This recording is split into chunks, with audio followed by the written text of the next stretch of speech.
Hmm. Live in 26 minutes. What's that mean?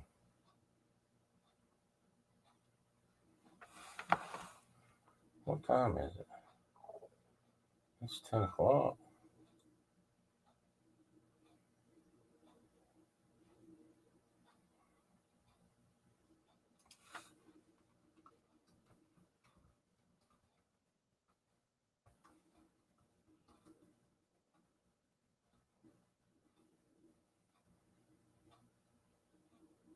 Tina, do you have a... Can you hear me?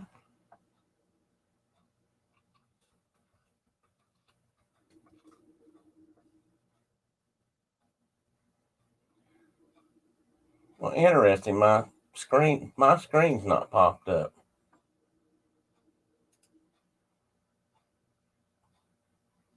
There I am.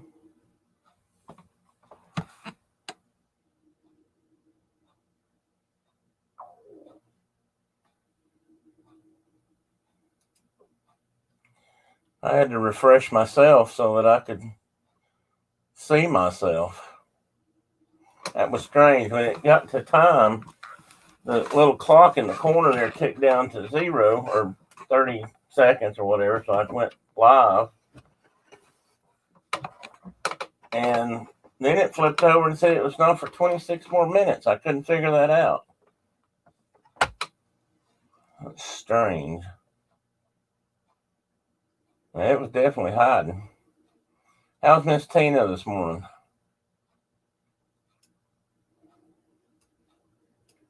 Oops, my microphone.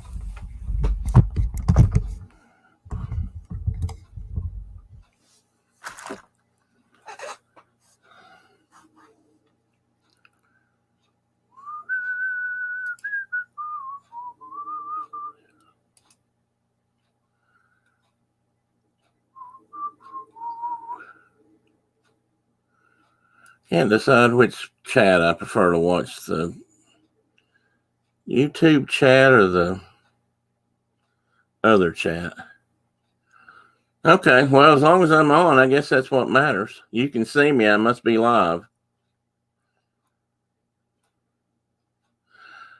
Well, hey, Carol, if you can't chat yet, what are you doing? Looks like chat. But that's just me.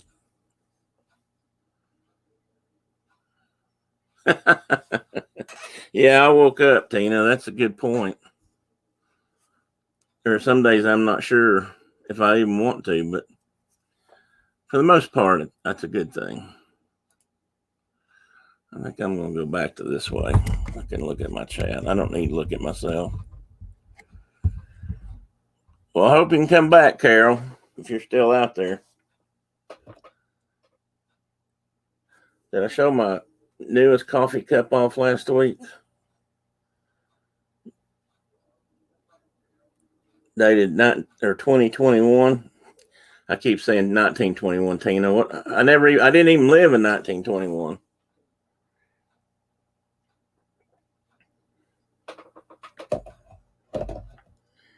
The only problem with this coffee mug is it doesn't fit my coffee warmer plate very well. You say that too? Well, I know we're not that far off in age, but neither one of us lived in 1919 or 1921. So I don't know why. I'm all the time saying that, though. Started yawning. I always start yawning about 5 minutes into the broadcast. Do you have any big plans for the weekend, Tina? Or little plans?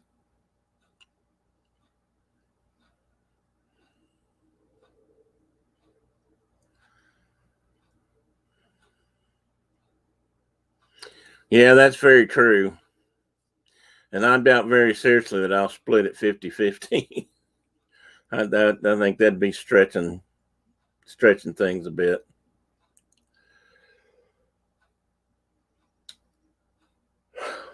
I know it's because of when we were born and all that, and when we did live, but I'm glad I I think I'm glad I was born in the last century. I got to see a lot of stuff that kids take for granted now, which is not their fault, but um, I don't know. We weren't, a lot of big things happened in our history, American history at least, that we lived through or were not very old when we were born. Sometimes I don't think that way.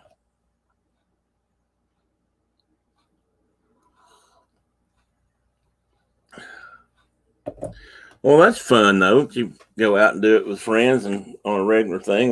That's cool. I think that's we need that. We don't have. Well, hi, Miss Brenda. Say hello to Miss Tina, and Carol was here, but I think she's probably running errands right now. And Dawn stepped in earlier, but I think she stepped back out too.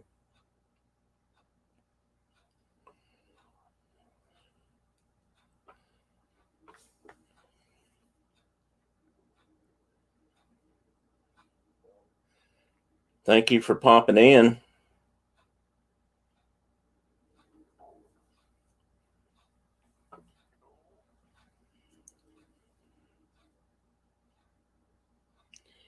Brenda is finally feeling a little bit better, I think.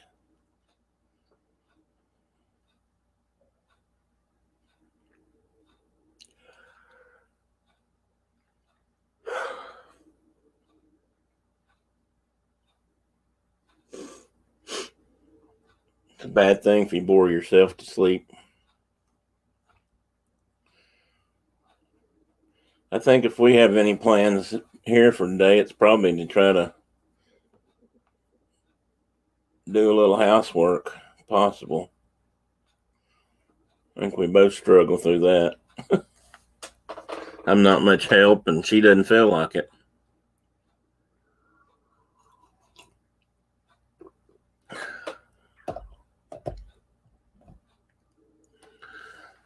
I don't know if you've ever seen any of her work, Tina, but Brenda does a lot of sewing. Yes, I am. Good. Thank you for recognizing the flag. Oh, my name says that, doesn't it? Well, that's the Welsh flag, and it's in our heritage, my heritage at least. So I like to think that that's where I get my love of archery and that sort of thing, but I could be wrong. Oh, do you? That's interesting. I wonder if that's wonder when they migrated over here.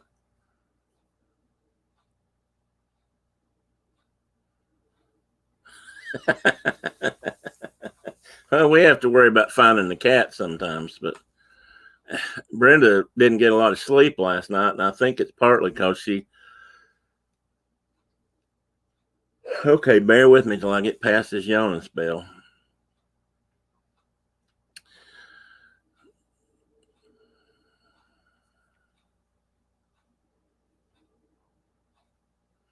Thank you, Miss Brenda. She's right though. She's done a lot of genealogy research on both of our families, and mine may have gone back a little further so far. But and we did our DNA samples, and a lot of mine comes from Ireland and that part of the UK. She's got a fair bit of Scottish in her, and so far she claims I have none. I want to be Scottish about it. I can taste it, but I may not be. But I'm pretty good with Irish and Welsh. I'm gonna put a broadhead arrow shaft through her Scottish heart. I was just reading up on some of that. In fact, there's the hitchhiking bones. Good morning, Dawn.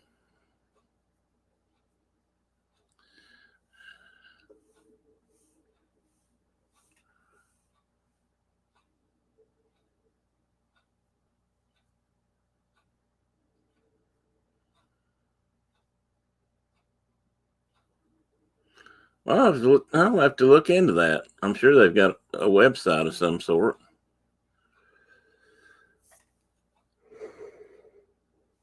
My dad, interesting factoid, my dad never knew, to my knowledge, my dad didn't know anything about our Welsh heritage.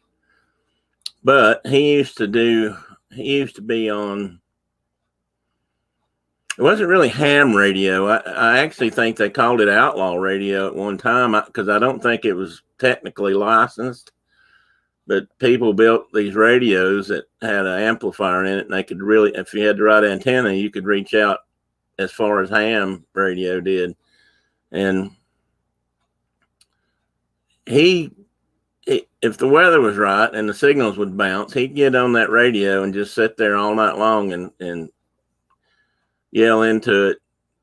I can't remember what he used to say, but basically it was, anybody out there, say hi. And he got to know this Welshman and I believe it was his father's son. And they worked, I don't know if they were miners themselves or not. I can't remember that part. But they came over here to visit people they had met on this radio system, kind of like us meeting on the internet and then getting together at Disney World, I suppose. And they came over and they stayed either with Dad or near Dad. And I'm thinking they probably didn't stay at their house. I don't know if they even had any extra beds then. But anyway, they brought Dad this really cool plaque that was an engraving in Welsh slate. And it was really neat. It was like a draft horse pulling a plow or an ore cart or something. It was somewhat, had some heritage base. And that was really neat and nice of them to do. And that's been a long, long time ago. I didn't get to meet them. I was living in Nashville at the time.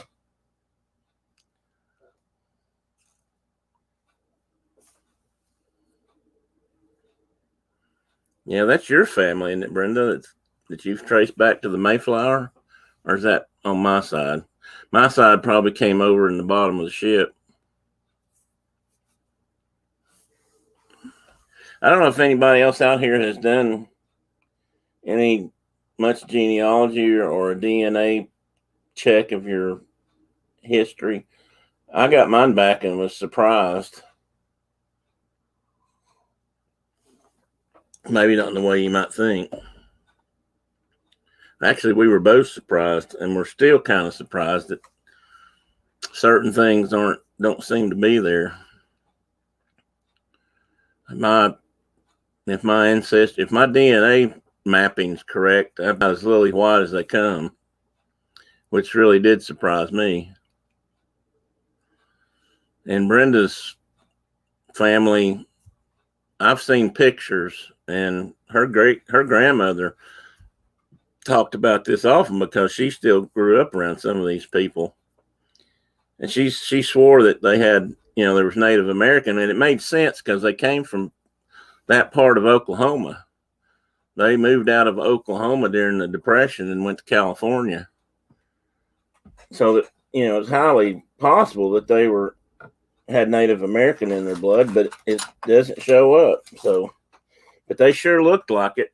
They had all the characteristics, facial characteristics and stuff. And her grandmother swore they were. Even she said they denied it, but everybody else thought they were.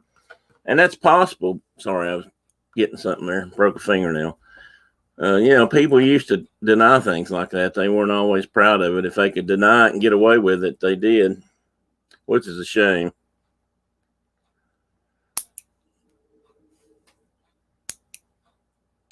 And I've always suspected that with my family, my mother's family. Maybe I've talked about this before. Has anybody ever heard it? Wow, it's quiet. I must be taking up all the air again.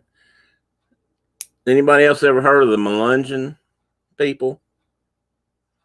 Dawn, do you remember ever hearing about that? You're from not that part of the world, but some of them lived in the Cumberlands, in the edge of the plateau. Maybe not down your way, but I don't know, Brenda. I wish I knew. I'm afraid it probably got thrown out or something when they moved into that apartment. But I hope Tommy's got it, my brother. But I've never asked about it. Honestly, for a long time, I forgot about it. You know the one I'm talking about, though, right?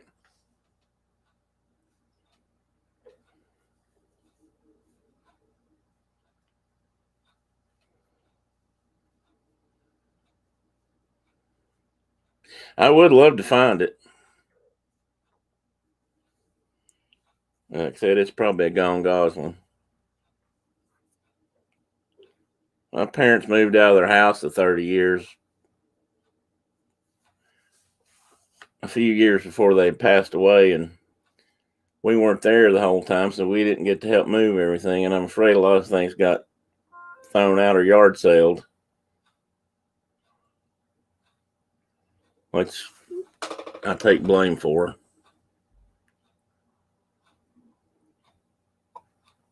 One of the many little pieces of guilt I carry around.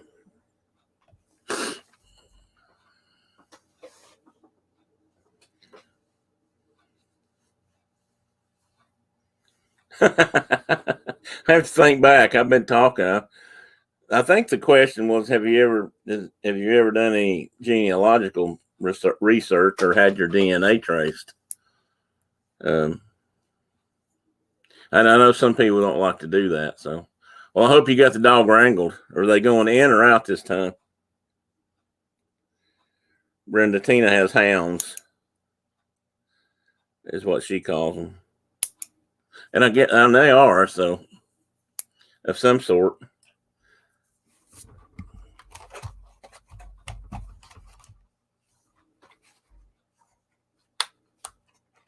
I'm sorry if I'm making a lot of noise today. I forget that this microphone picks up everything I do.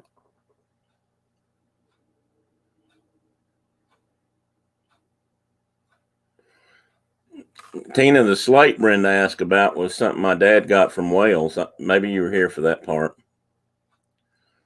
Yeah, he met some gentlemen on kind of like us meeting on the internet. He met them on the radio.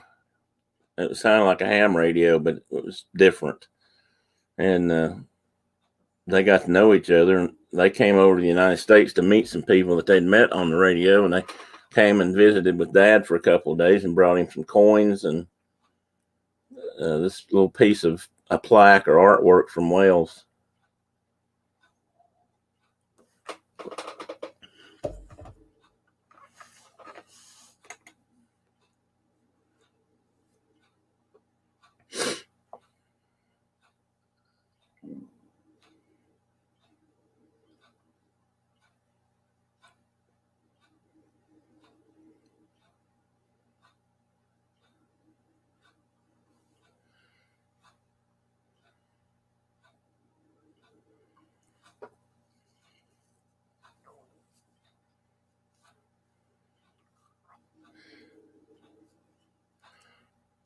I think everybody's either busy this morning or out and about. Maybe the weather's nice in more places. Maybe it quit raining in some places.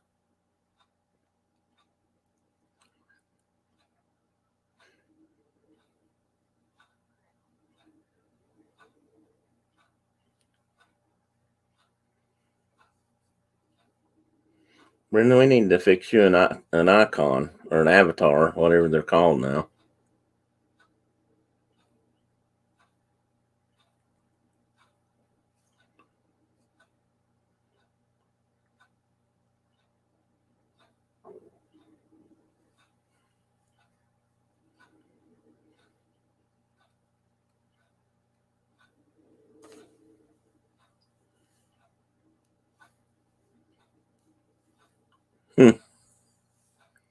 That's an interesting way to put it.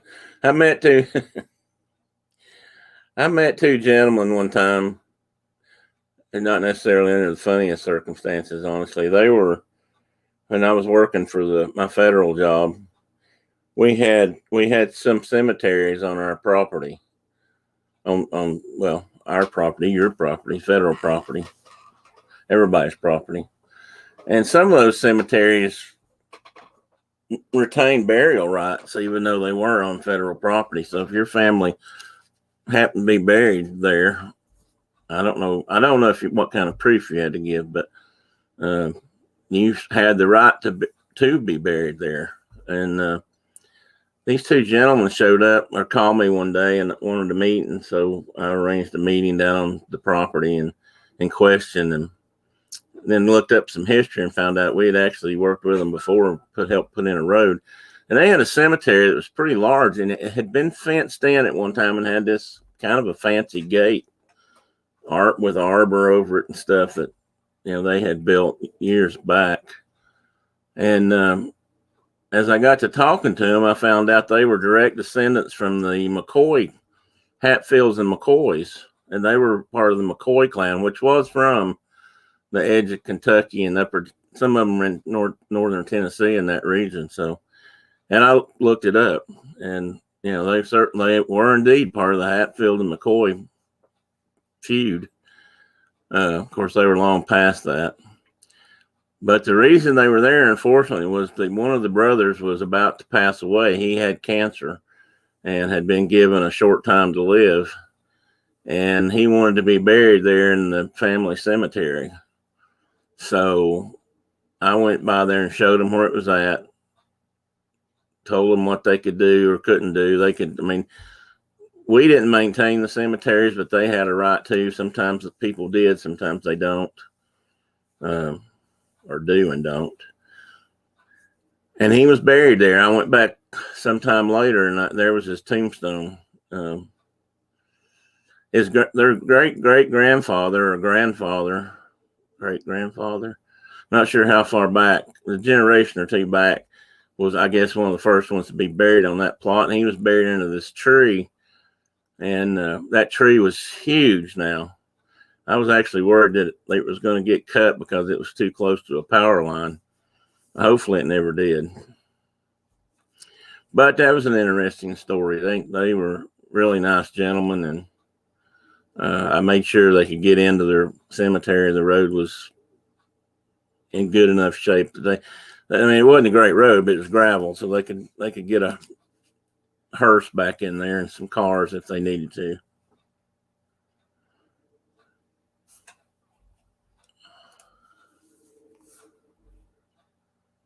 There it is.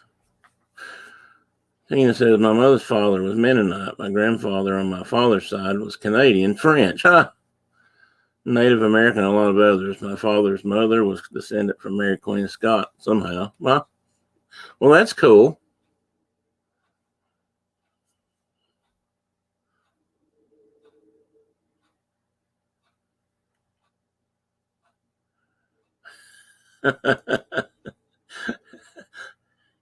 I guess you can say married up, huh? I think Brenda probably married down. But I hadn't found any horse thieves yet. I always suspected that. That's, you always run that risk of when you go to chasing your ancestry, you never know what you're going to find. And I figured that's what you meant, Tina. Yeah, you and Wise beside each other, so I do that all the time. My fingers can't be trusted. I don't remember what I was saying now.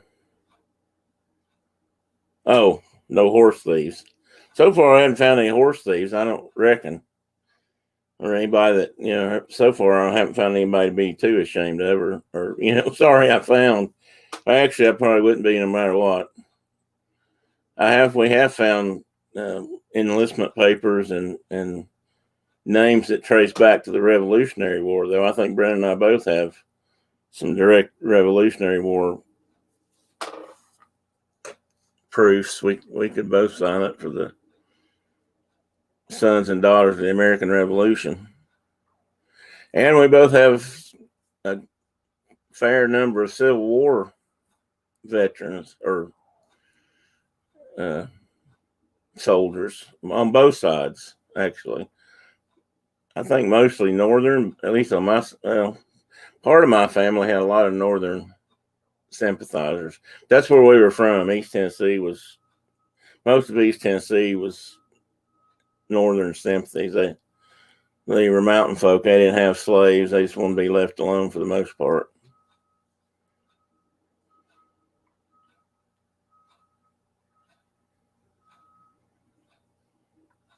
Hey, Dave. I didn't see you come in, and I still don't see you. There you are. Good morning. I was talking. I didn't see you pop in there. Well, I don't know if she is or not, Tina. You'd have to ask her that. I think mostly she has been, but I think there's been times when she'd like to put an arrow in me.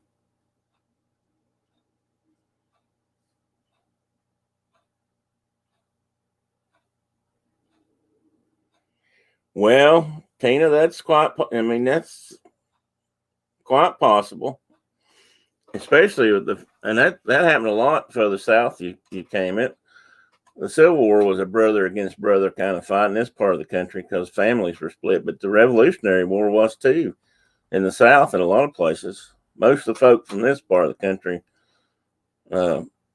fought against the British because they wanted to be left alone on their part of the side of the mountains. But North and South Carolina, that was a big part of the Revolutionary War, was infighting between locals, the ones that wanted to stay with the king and the ones that didn't. It was bad. How are you today, Dave? You got your coffee, your shine poured in, your coffee warmed up?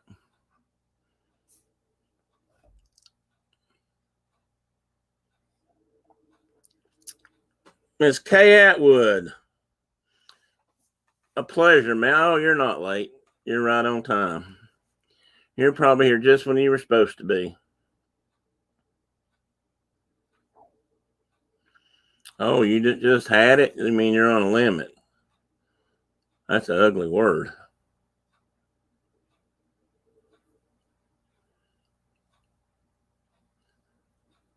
Oh, where are you headed today, Dave?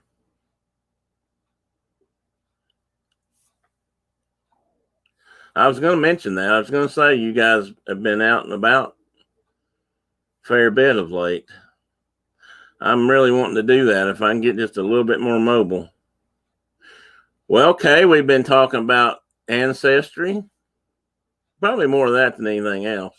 Whether or not my wife married up, whether she's happy with her choice. She hasn't commented on that yet, so I don't know if she's still here or not. Oh, Comic-Con. I've thought about wanting to go to something like that, and I just never have, but they look interesting.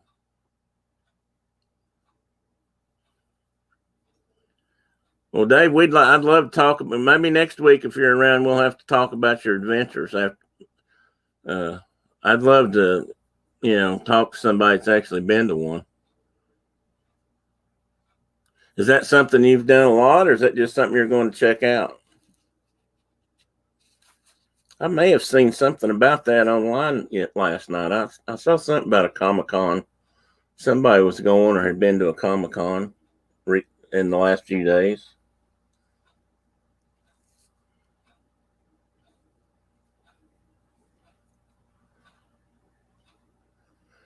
Oh, well, I appreciate that, Brendan. I'm glad you finally spoke up about that. all just mainly comic cons, or do you do sci-fi, or are they all together in large part? Hey, Cherie, good morning. I bet you're on break or you're sneaking to say hi.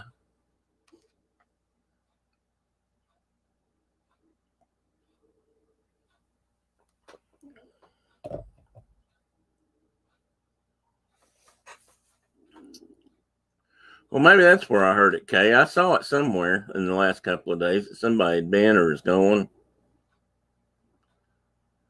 Oh, my wife would like to go to The Walking Dead with you guys. That would be right down her alley. She's a big old zombie. Where's Teddy? Teddy's right here. I hadn't bothered him because he's asleep. Hey, before I got on, he was all lovey dovey. Wait a minute. Let go of your pillow. He brought his pillow with him. Come here. Turn around. Wake up. Wipe the sleep out of your face. Say hi. Say hi. Say hi and I'll put you back down. Yeah, he was all about being held and cuddled until, right before 10 o'clock. And he curled up and decided it was nap time. And with that boy, there's only two things more important. There's only one thing that might be more important than a nap, and that's food. And I'm not so sure he would prefer to take a nap.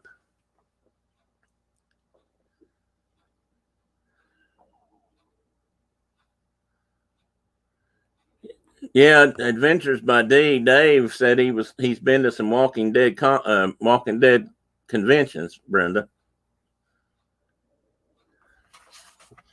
I'll have to look for that. If Rhonda did that, I'll have to check that. I know I saw something in the last 24 hours about it, so that's probably what I saw. Yeah, he wanted down. Like I said right before I got online, he was he was all about climbing up here, wanting to see what I was doing, snuggling a little bit, doing all the things he's known to be cute for, and then he took a nap. And he's like a kid. If he's in the middle of his nap, he don't want to wake up.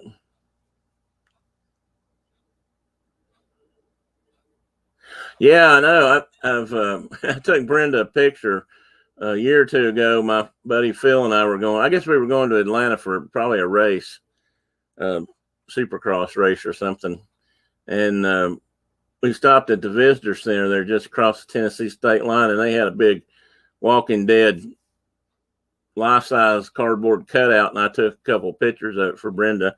I think in that one it had Negan and Daryl, which I only know because of her because I don't watch.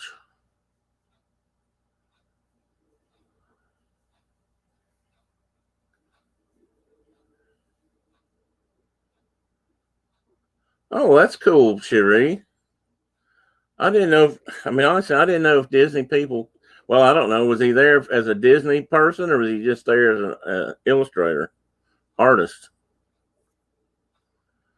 And let me see what else I've missed here. Yeah, he's Dave. He's a whopper. Is what he is. He's a big boy. He stands taller than some dogs we've had. He's a and his little sister's just a little tiny thing. She's little, especially compared to him.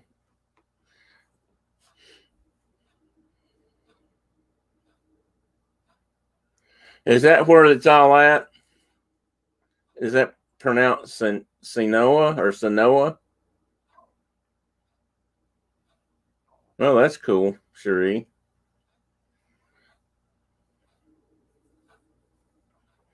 I think it's good that those kind of guys, those folks, are able to get out there and do that kind of thing. I don't know. I've thought about that. What if I went to a convention like that? What one would I want to go to? Comic Con might be a good choice. Sci-fi, Star Wars, and a few odds and ends like that. But I've never been a huge sci-fi fan, but a little bit.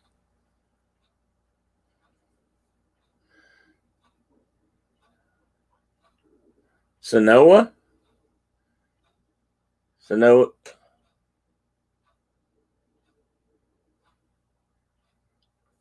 I'm not even going to guess now.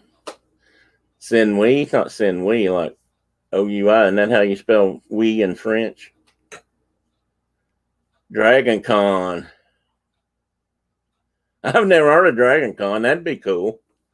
I got a dragon right here. I could take right here. I could take my flag.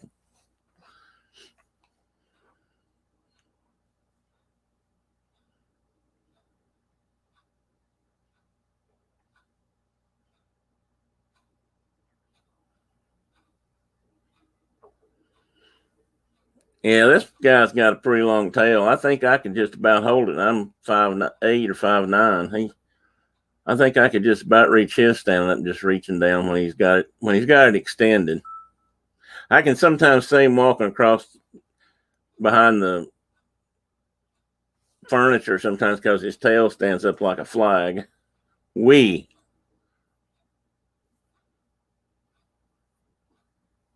So it's sin we.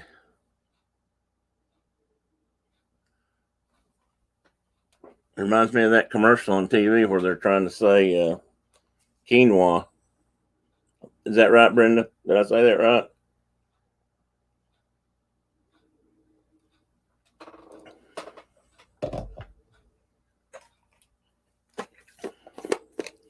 A friend of mine had a Maine Coon, and he held it in his arms one day and took a picture, and it was huge.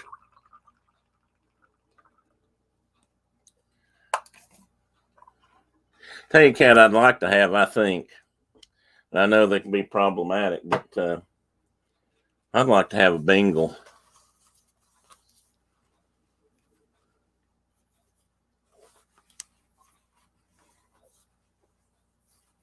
Sinoy.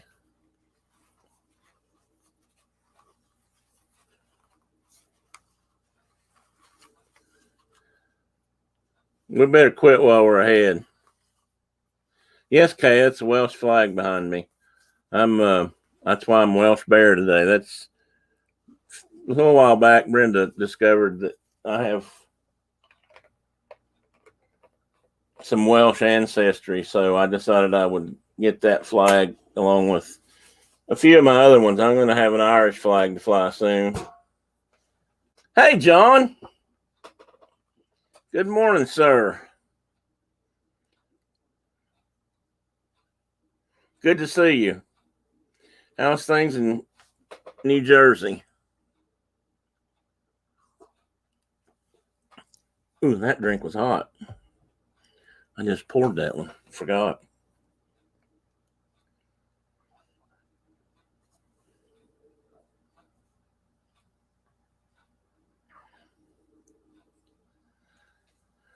Well, thanks, Dave, for stopping by. And I look forward to seeing whatever you bring back from the Comic Con. I'm sure that's going to be fun.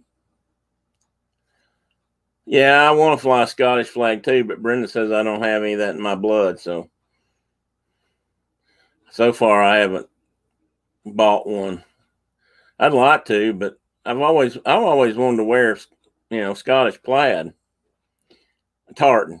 Excuse me, but I don't want to do it if I don't know what it is, and I don't know that I deserve it. So, oh yeah, he did have an early baseball stream. How did that one turn out? Was that another? It was another Olympic stream, right? I didn't keep up with that today.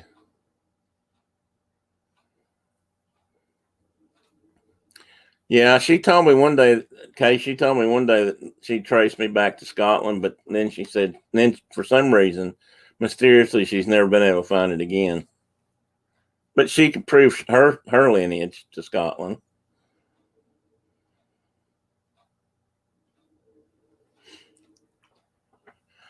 Well, I have some English. I have more Welsh. Well, yeah, maybe some English. I don't know if that's been proven yet, but I've certainly got Welsh and Irish.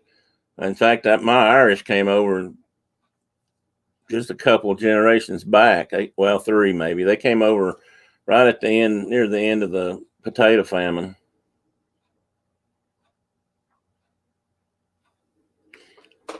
I tell you what, I've thought about getting an Irish kilt because I think they're kind of generic, or I think there's one in particular that Irish Americans are known to wear that they can. And I've thought about it, and I believe if I had one, I'd wear it. I used to run around in a loincloth all the time. Oh man, that's about what happened in the softball too. I think it was Japan that beat the U.S. women. Was it Tina? Was it the kind of kilt? Was it just a kilt around his waist, or was it the kind that comes up over the shoulder and all that has a lot more material with it?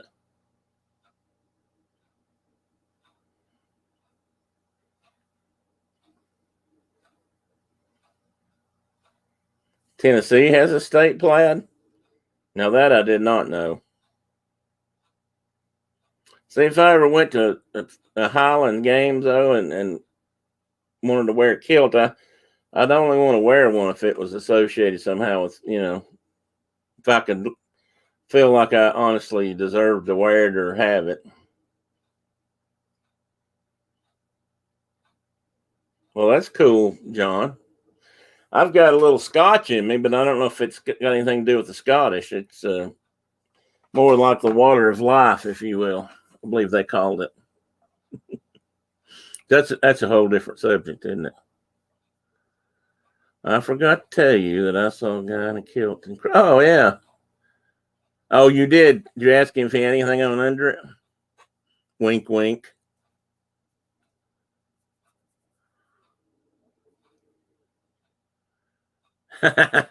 Sporran, I think, is the correct word for that. But I would carry that for sure because hell, I carry one now. So I've carried a shoulder bag for 20 years.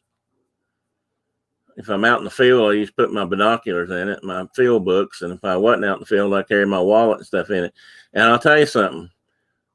And if any man wants to argue with me, I'd say try it for 6 months and tell me it's not. But I don't carry stuff. The only thing I carry in my pockets usually is a pocket knife, which I always have, some change, and maybe a handkerchief because everything else goes in my bag.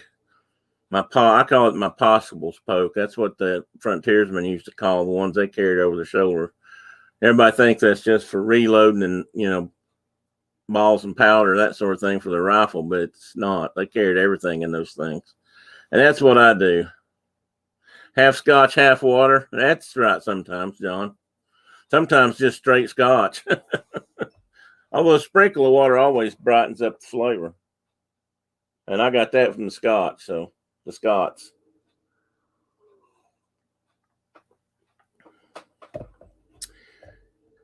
Yeah, my great-great-grandfather, maybe 3 greats, Brenda can have to correct me, came over from Ireland in somewhere between 50 and 54, and I think the famine ended in 54 officially. And but their name was Redmond. Look here, Dean, just so you know, I'm good, all 10. Dean wanted me to check my fingers last night. I saw a note he sent me.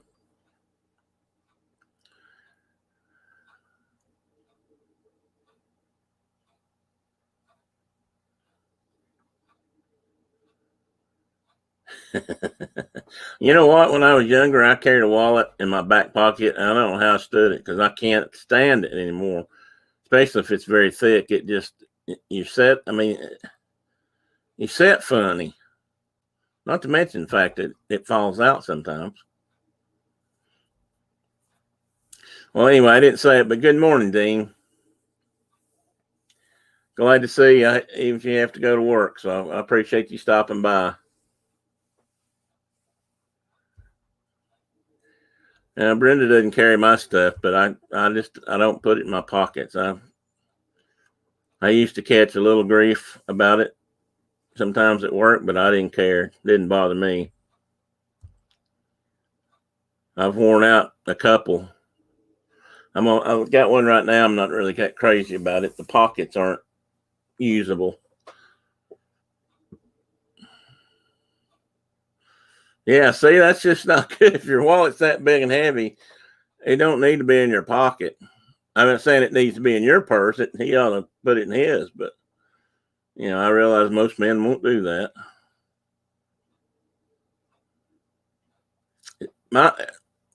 My bag habit started out with fanny packs.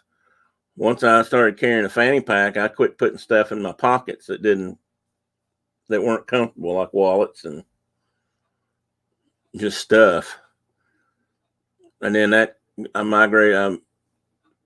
upgraded from fanny packs to a shoulder bag. And I carried the same one for at least 10 years, I guess, and I finally got a new one. And I can't say it was totally worn out, but it definitely had seen some use. All right, Tina. Be safe out there. So, Dean, what's it look like today for the drive-through, or are you in the drive-through right now?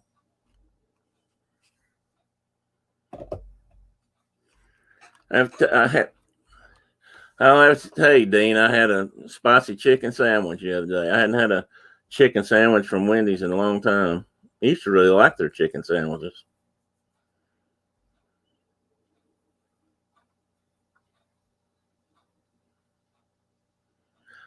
I agree, Kay. You're probably right. I used to like to wear overalls too, because then I'd usually carry heavy stuff up here in the bib pockets, because that was handy, and and they didn't fall down all the time.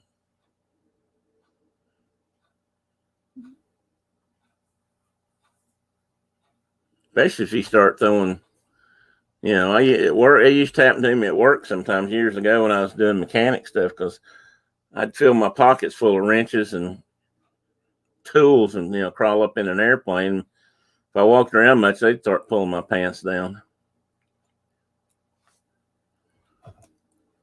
That's just what we do.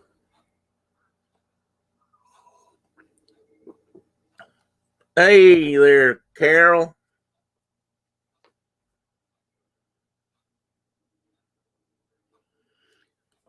Yes, ma'am. That appears to be true. I'm a bit suspicious that she's not telling me the truth, what I think. I know I've got Welsh in me, which is what this flag is for today. The Tennessee flag on one side and the Welsh flag on the other. And I've got some good Irish blood in me, which I can take. But she's won't confirm that I've got any Scots in me. So I'm still waiting on that. I'm going to get a kilt. If she proves it, I'm going to figure out what tartan I should be wearing, and I'm going to get a kilt. I swear I am. And my manhood's been questioned for 20 years since I've had more. Let's see here, almost 40 years since I got my ear pierced, and then I started carrying a shoulder bag with all my stuff in it. So I'm beyond worrying about whether somebody thinks I should wear a skirt or not. I figure it like this: most Scotsmen that wear kilts also carry daggers or dirks or sing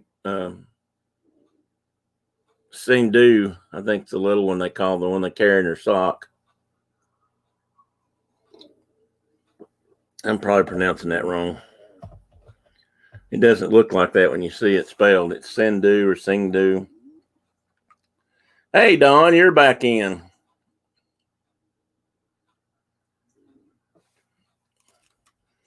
But us Tennessee folk, mountain folk, Appalachian folk tend to have a lot of Scots, Irish, and that kind of stuff in us. So that's just where we came from. That's why we like fiddle music and dancing and good whiskey, I think. I don't think that's all bad. Sheree, I was hoping you were still here.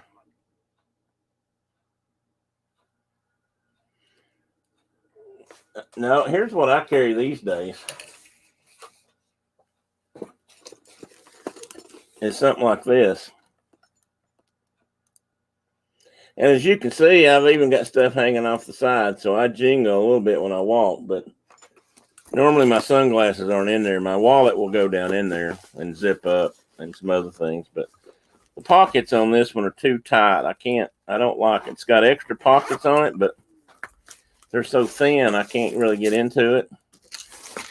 So I've got to get another one that's more open.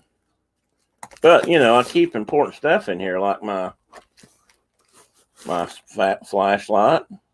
I carry a spare flashlight all the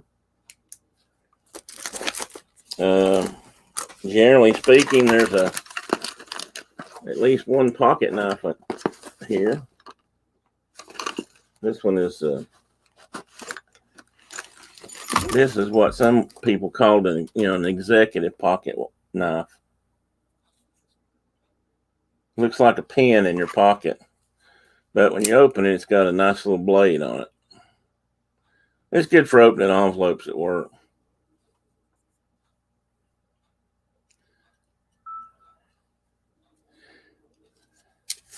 Well, yeah, you know, a lot of men carry tool belts, and they don't think anything of that. And that's kind of, like I said, I got started carrying fanny packs. Is how that's when I learned that there was a better way to do it than sticking everything in your back pocket. And if you go out in the field and do some of the kind of work I used to do, and just for fun too, you carry a notebook and a pair of binoculars. It's nice to have a place to stick those. Your bird book, or your mammals book, your mushroom book, or your spider book, whatever you need that day. Yeah, Tina, let's get a dog report. How did that go? Carol, you didn't get to see Teddy.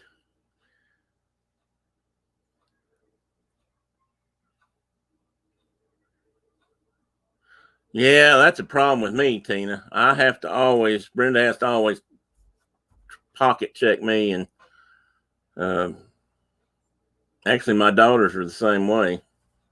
Both of them, I gave both of them pocket knives when they were much younger.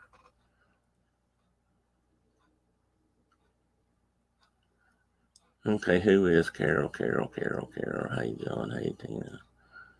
Looks like a modified 2 Oh, Wyatt. Okay, I caught up a little bit. Okay, I'd missed what you said, but I think I said kind of the same thing.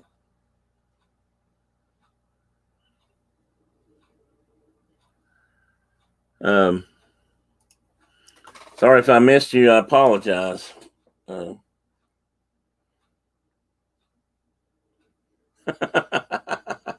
that's I've had that problem before, but you know it didn't used to matter. I used to be able to carry my pocket knife anywhere. Nobody really thought anything of it. I'll get him up, Carol. If you're not going to be able to be here very long, I'll pick him back up and let you see him. He's right here. I had him up a minute ago. He was a little grumpy.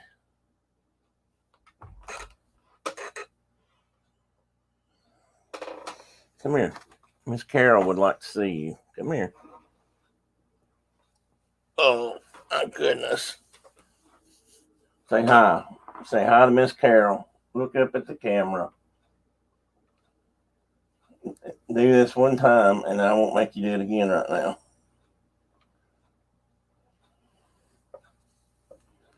All right, hop down. There you go, Carol. I hope you got to see him. He's in nap mode. He's not really, much as he wants me to hold him and cuddle him and all that most of the time. When he's in a nap mode, that's all about him.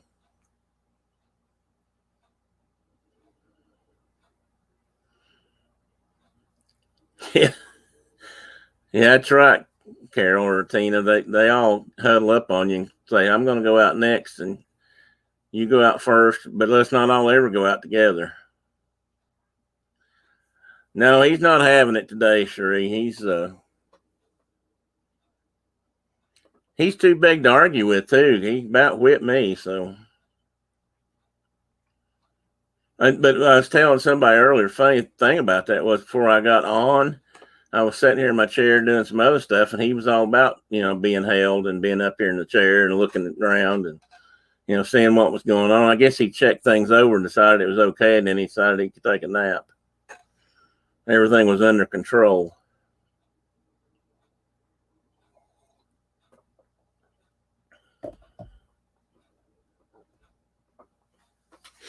I was going to say, talking about your dogs.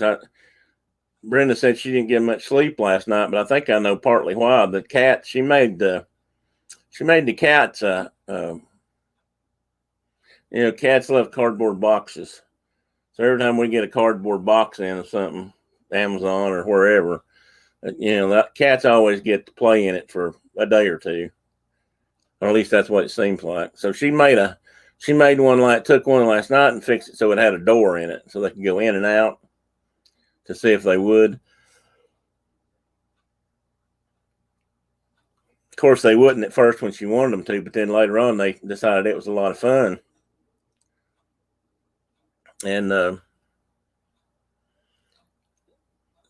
so Teddy took a bell in there, and all night long he batted the bell around inside the box, bounced it off. I guess he was playing handball.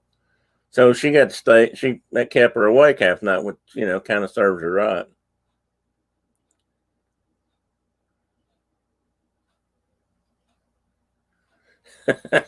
Have you ever checked, Dean? They might be. They want to be fair about it. Oh, sorry, folks. I can adjust my. Sorry.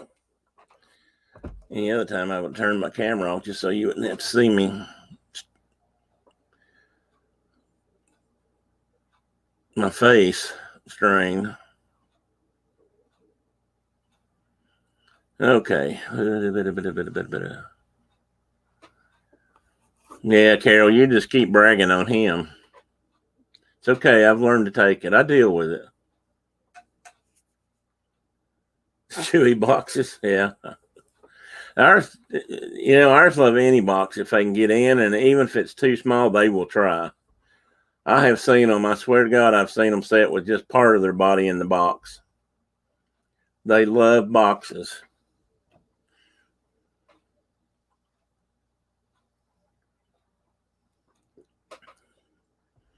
Do you have a pants color yet? Well, Dean's probably gone. What if they have I don't know if they have full uniforms or not. What color their pants are supposed to be. I bet they make a kilt that color. If he's in the drive-through window, nobody can see him below the, about here anyway. Oh, long black. Oh, he's checked. Long black pants and shoes with the windy shirt, hat, visor, and apron. Well, so they let you wear an apron, but they won't let you wear a kilt. That's just too bad. If it fits, they sit. That's right. Okay, they really do. I can't remember the name of the cat that used to be on. He's probably still out there on the internet. Seems like it started with an M. Brenda, if you're out there, remind me. But he would jump in and out of boxes. That was his favorite thing to do. And they'd film him doing it all the time. But even tall boxes, he'd study them and boop, pop over. And they could put boxes like in a row, and he'd pop from one to the other. Moyu? No, not Moyu. Pretty sure he was Japanese. He was a good jumper. Hey, Amy, good morning, ma'am. How are you today? Good to see you.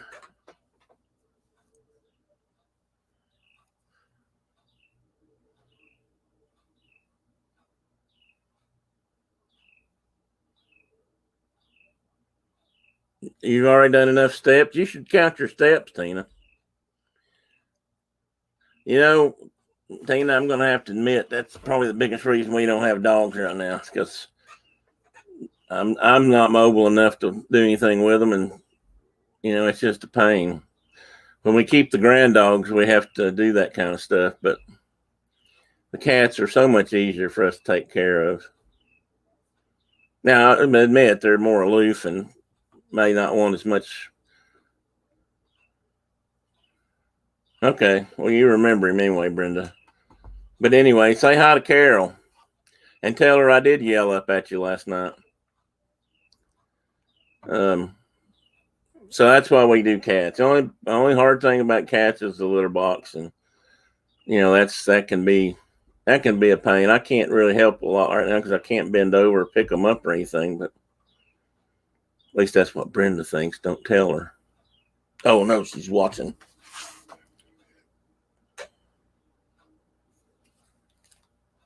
Thought she was yelling down at me.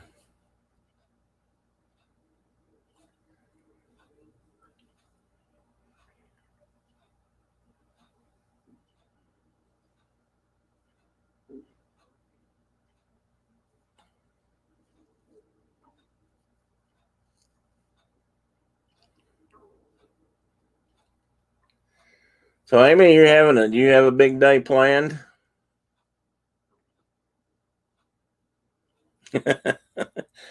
Well, Russ or Dean or whoever it was guessed right last night. I think it was Russ, I guess. That said he could imagine me yelling up the stairs, and I did, because that's what I do. Until I can't hear her, and then I have to get my phone out and call. Which our kids think is hilarious that we would call each other in the same house. But sometimes you just got to. Brenda meet John, Surf Bum. He's been to Philmont a couple of years after I went. Well, 4, I think. Moru. Well, I was close. I thought it started with an M. If you've never seen Moru on YouTube, you got to look him up, Tina, or Kay. He's cute and he's funny.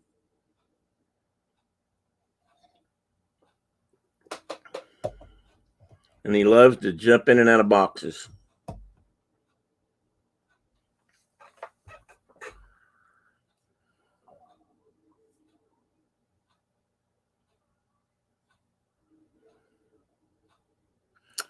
Oh, well, there's another thing about dogs. Yeah, I went 72, John. You know, I have to admit, it's kind of nice to have a few people out here that are more my age and not just all a bunch of 20-year-olds.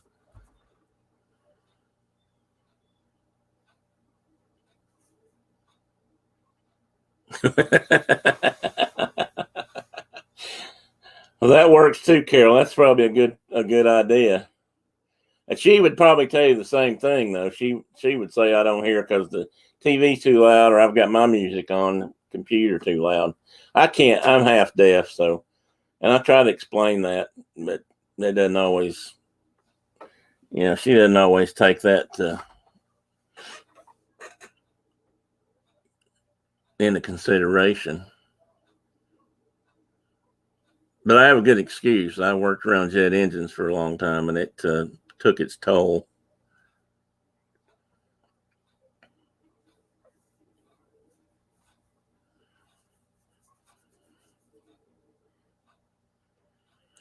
Even when you wear earmuffs, most of the time, you still have a lot of time when you don't. And invariably, it's those times when you didn't that they get you, and it doesn't take near as much. Oh, I can't remember their names either, Tina, but the otters are hilarious. They're the funniest little critters I've ever seen, which I have always thought otters were kind of cute and special anyway. Yeah, we didn't wear earplugs all the time, Cherie, and that's the problem. If we had our hangar doors open and something taxied up, we might not have our ears on, or for us, ears were like, we used to call headphones mouse ears, or some people call them Mickey Mouse ears, but we call them ears. And we tried to always do that, but sometimes you just don't, you're not close to them and they pull up. And, I don't know why we didn't wear earplugs more. Probably didn't have them handy, and was one reason.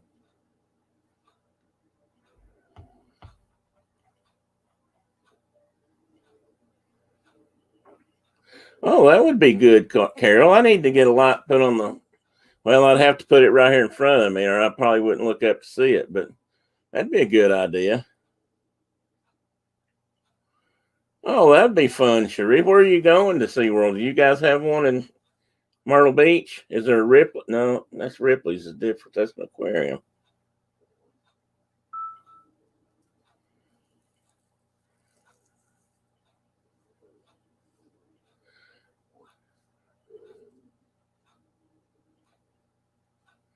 Yeah, Kay. I don't know how old your dad is or when that was, but they didn't really provide hearing protection a lot back then. And mills were very noisy. I've been in a couple, and that was a nonstop. What's the right word? Cacophony. I can't pronounce it. Of noise just constantly. Look, I'm not going to stand here and be ganged up on about my hearing. Brenda knows my hearing sucks. She can say it doesn't, but it may be a little selective at times, but I also just can't hear. You know, Kay, I do too. I've had mixed feelings, but I also know they do a lot of good. They do a lot of conservation work and marine life rehabilitation and stuff like that. I think maybe it's the big whales that I have more problem with. But then again, too, I think there's a lot of value in the education they can provide to people who don't know anything about marine mammals. Maybe that's not the right attitude either, but as a scientist, I think sometimes that plays into it or is a part. No, John, I worked for a private company that was called, when I went to work, I worked in Nashville, Tennessee. And when I first went to work there, we were called Nashville Jet Center. And eventually we got bought out and it turned into Page Avjet. I think that was our last name. Well, Signature, we eventually became Signature Air something. And, but that was right before we got laid off. So that wasn't too significant. But I worked around, of course, the jets were coming and going all the time at our airport. Nashville was actually an international hub at that time for American. And a lot of big iron flew in and out of there. And the end of one of the runways was right in front of our hangar door. So even when you weren't thinking you were exposed to it, we still were. I worked on smaller engines. We did work on some General Electric stuff, but that was much smaller than the airliners flew. Some of the old Learjets had General Electrics and GEs and a few other biz jets. Well, I worked on business aircraft mostly, not for a single company, but we had customers. And mostly I worked on turboprops, which howl like banshees.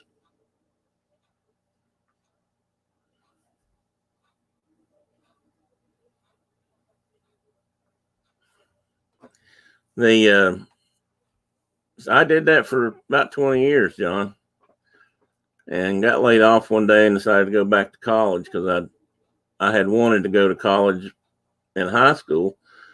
And I don't know how it was when you got out, but they kind of talked us out of, I mean, it was almost like they were trying to talk us out of going to college in some ways.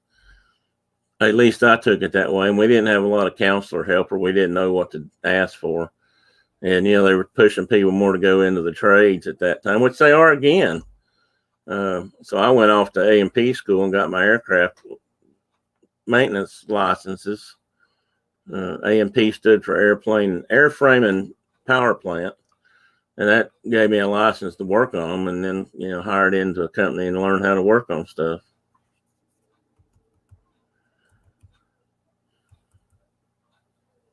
I got to catch up here for a minute.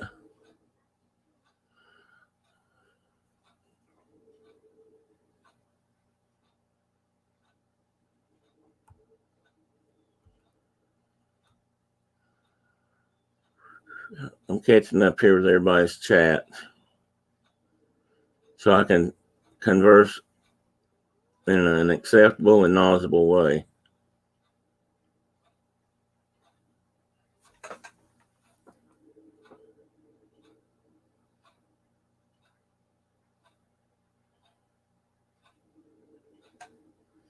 Well, Tina, I actually agree with you there.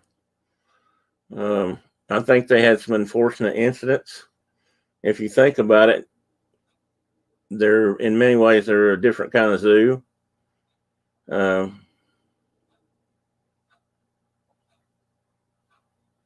wow, Cherie, that might get you some good inside information there. Hey, Daniel. Good morning.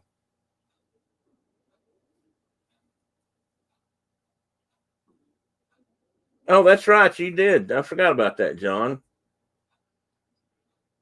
We had a good friend of ours that worked for. Well, it wasn't Martin Marietta. It was part of Lockheed in Marietta, I think. Was the same companies morphed together or whatever.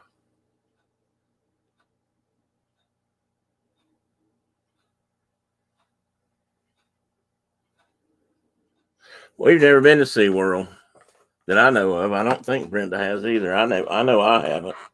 If she did it, she was probably real small. But I'm more of a. I think they got I think they got judged a bit harshly too. I do agree that it's hard to give orcas the size and they can't be natural in that environment. But I do think they do good in their own way. I mean, I think somebody like Chris, Blue Nose, whatever it got, Onyx 87, I think he would probably admit that somehow or another that's how he got interested in orcas, even though now he'd probably rather they weren't. But I think they do serve, I hate to say they serve a purpose, because that just sounds like we're using them. But, zoos and things like that didn't used to be very good. I mean, they stuck animals in cages and, people walk by them and fed them junk food and all kinds of stuff. They don't do that anymore. And zoos are more like Animal Kingdom, where they've got more room to roam and a more natural type environment. Now, you can't do all that in a SeaWorld environment, but you can do the best you can. And the other problem I have with that is you can't, from what I've learned now about orcas, you can't really just turn one loose. I mean, the Free Willy story may not be quite so have such a happy ending, because from what I've learned, you turn a unknown male or female loose in the ocean, they may not be able to hook up with a pod, and they're very gregarious species. They need to be in a herd or a pod, a group of animals.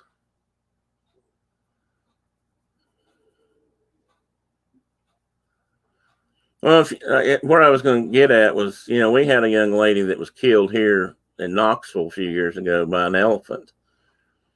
And while you heard something about that, and I'm sure some people brought up the issue the elephant shouldn't be in captivity, they've done a lot of really good work with elephants here in the past years ago, and they treat, the elephants very well. She just happened to be in the wrong place at the wrong time. Probably, and it's not being cruel or mean, probably more as much her fault as it was the elephant's. The elephant didn't do it on purpose, but it leaned into her and crushed her. She was in there with the elephant because she wanted to be and was helping, So, it's a mixed bag. And a lot of zoos now have elephants and things that can't be rehabilitated into the wild. But same way with some of these orcas. And now that I know that pods don't readily accept strangers, a lot of these elephants, orcas may not survive turned loose because they're maybe by themselves. They don't do well that way.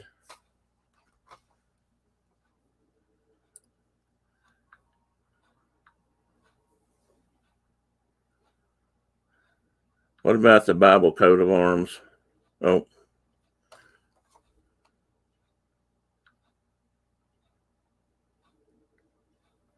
Sorry, folks. I got a message from upstairs. Bat phone.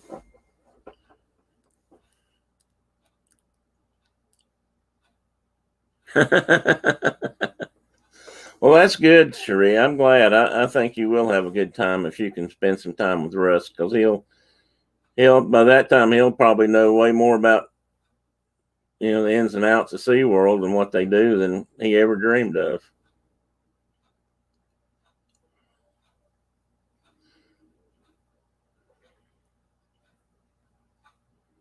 Anyway, I was actually. Oh, there it is. Oh, well, that's German.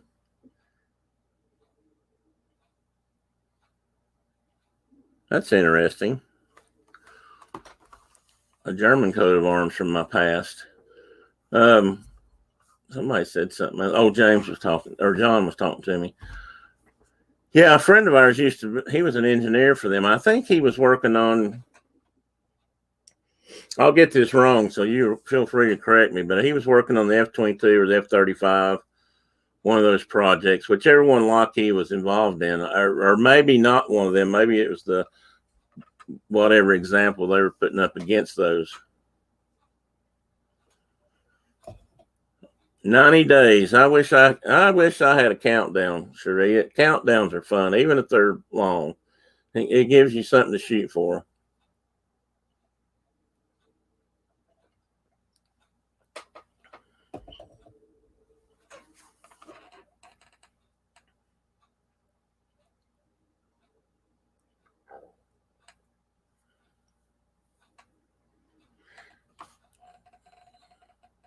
And Kay, I think what you're saying is true, and much more so today than in the past. I think we definitely have different attitudes about captive animals and how they're treated and how they're observed and how they're viewed than they did 100 years ago. And I froze for a second.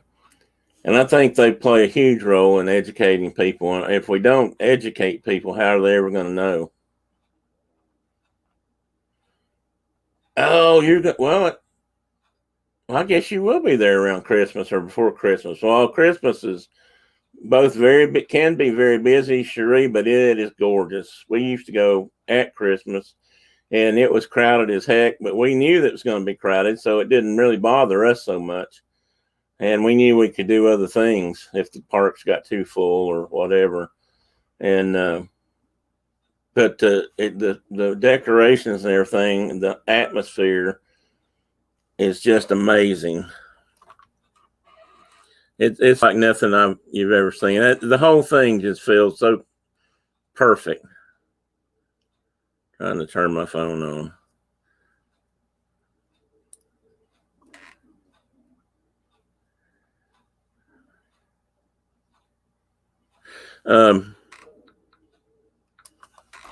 We used to love to go at Christmas. I think I've told this story before, but we stayed at Wilderness Lodge one year for Christmas.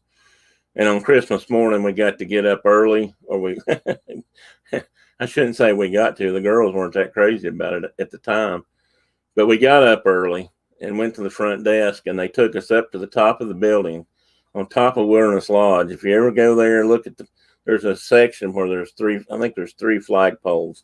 I think there's like a Florida flag or Disney flag, and of course the U.S. flag. And we got to raise the flag that day, which I thought was really cool to get to do. I never dreamed of that. And I actually had asked them if they had an observatory on top of the hotel that I could access to take photographs. And they said, no, but we do have a flag raising program for families if you're interested in that. So we signed up for Christmas morning. We had to get up fairly early and go up there, but they took us all the way up to the top of Wilderness Lodge, which was about 8 stories, I think, to get to the very top where that platform is. And it was cool. We don't have pictures from it, I regret to say. The guy who took us up there took photographs, but apparently they messed them up and we never did get any. So that part was sad. And I had cameras. I don't know why we didn't take our own, but for some reason I didn't.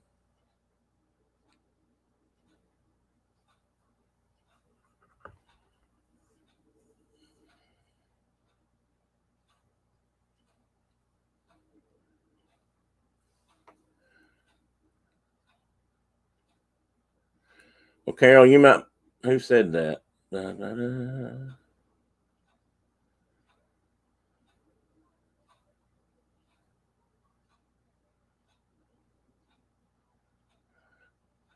Carol, 700 days out. That's probably closer to when we'll get to go.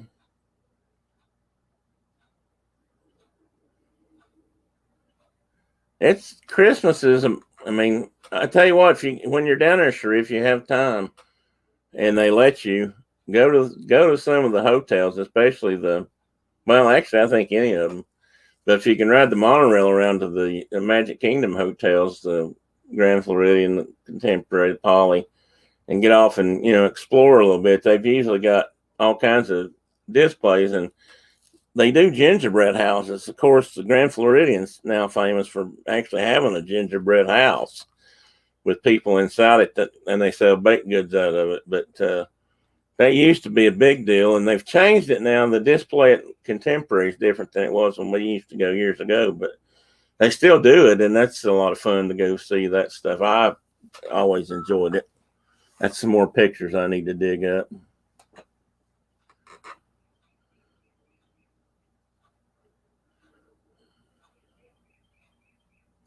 Yeah, resort hopping to me is a lot of fun.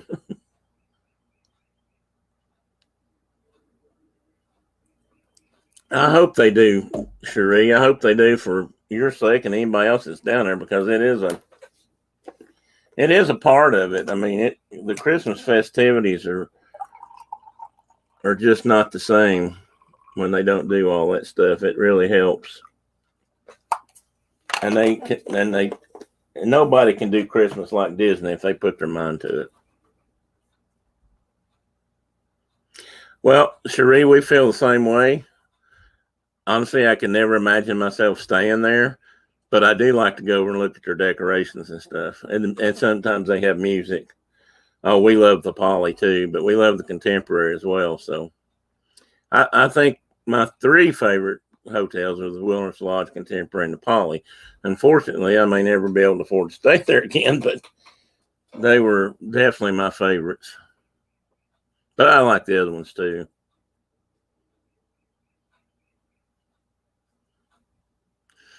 Yeah, that does make a difference, Carol. When our kids didn't always want to do it either, and eventually they got big enough where they could kind of do some. That was one thing about being at Disney. For the most part, we didn't worry about them too much, and we just didn't cut them loose. Okay, John, tell your dad we said hi. Glad you stopped in this morning. Have a good rest of your weekend.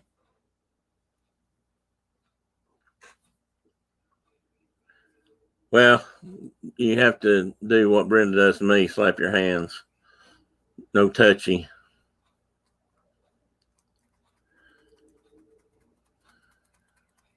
But it's worth seeing. I mean, their gingerbread house, like I said, is big now, and it always makes me want to eat gingerbread. That's the only thing.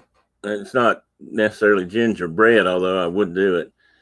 Ginger snaps, the only thing I've ever dipped in coffee. Some people dunk donuts.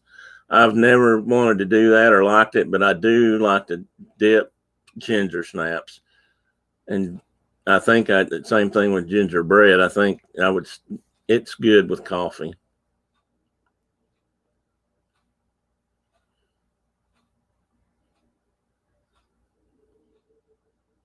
Oh my God, Cherie, you're killing me. Chocolate covered bacon with coconut and pineapple. Holy mackerel, that sounds good. How can anything not be? I mean, chocolate is, you got two of the main important food groups, chocolate and bacon. All right, Cherie, have a good rest of your day. Thanks for coming in. Try not to work too hard. And keep counting them down. As the Lynn Project says, today's just another day closer to Disney. Something like that. I can blame Corey. Well, speaking of Corey, has anybody heard? I've not been around a lot between being sick and Brenda being sick.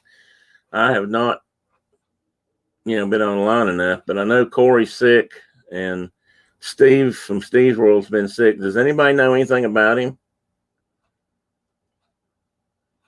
Yeah, I think I could probably blame him for some of the things I want to get into when I get down there. I really like their food reviews. They do such a good job. He and her both. They're a good team. But anyway, has anybody heard how Corey's doing or how Steve's doing? The last thing I saw that Corey put out online was that he was having kind of a rough go of it. And I know there's a lot of sickness in Florida right now, so I don't know how bad either one of them are. I don't know if either one of them got vaccinated or not. I wouldn't be as worried if I knew they'd gotten at least vaccinated, but I don't know.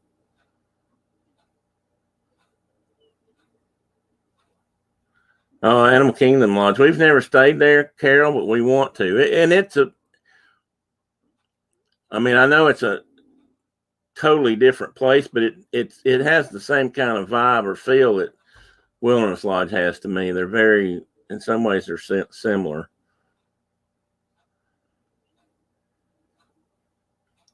Well, that would be good to hear.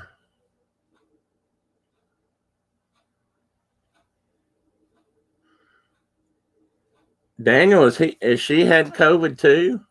I mean, Corey and Steve both have COVID or have had it. I didn't know Tina had been sick. Again, I'm behind. Well, that's good, Kay. That's good to hear.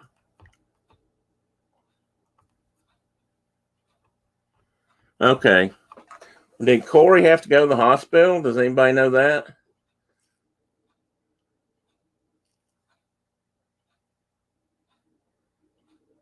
Oh, Noah, I'm sorry. I thought I just saw this and wasn't wasn't Daniel in here earlier? Oh my God, Noah, I'm so sorry if I've been calling you by the wrong name the whole time. That's what I get for just glancing up sometimes. You know what? I bet I've been calling you wrong the whole time, haven't I? I'm so sorry. Please forgive me. That's what happens when you're old and you can't see good.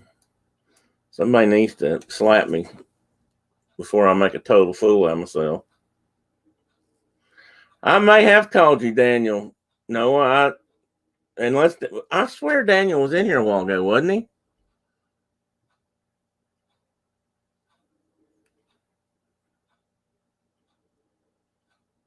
And after that, I just saw the disc part, and maybe he wasn't.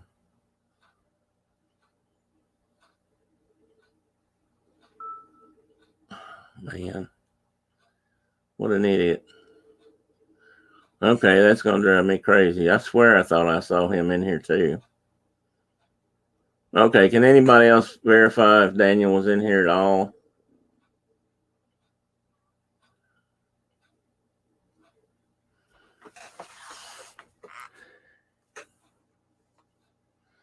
I guess you're right, Carol. That's probably what I did. Sorry, Noah. No Daniel today. Oh, you could have agreed with me, Carol. Made me feel a little bit better. And then when my back was turned, you could have said it. Carol. Now. Francisco. Good to see. Let me pull a trace here. Francisco. That's fun to say. How are you today, sir?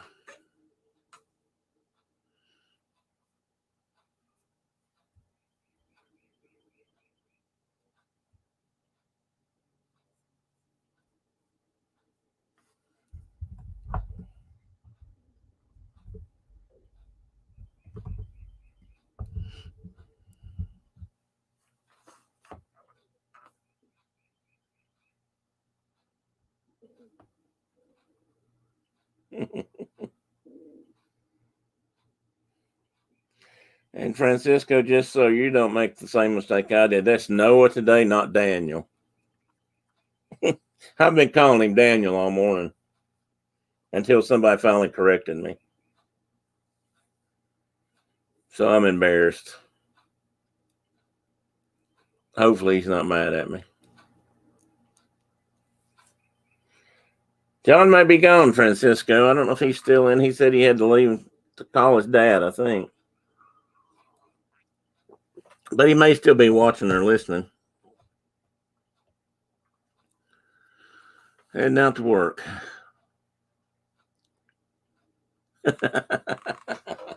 Dean, leave it to you not to miss a trick there. You have a good day, buddy. Don't let Wendy's guys get to you. Don't let the angry customers, you know. Don't be afraid to spill a hot cup of coffee once in a while if you need to. Seriously, have a good day.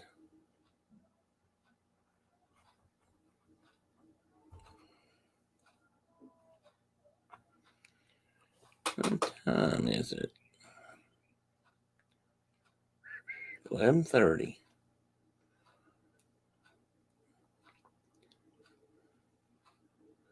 Well, I guess you guys can disagree. That's one nice thing about me being able to hang around a little while longer. It's more people get to pop in, so that's a good thing.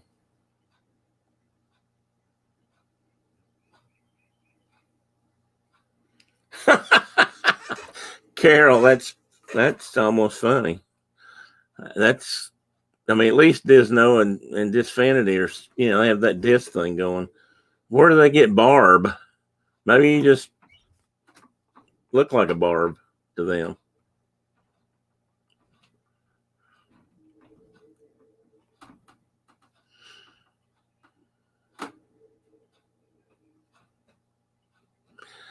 Well,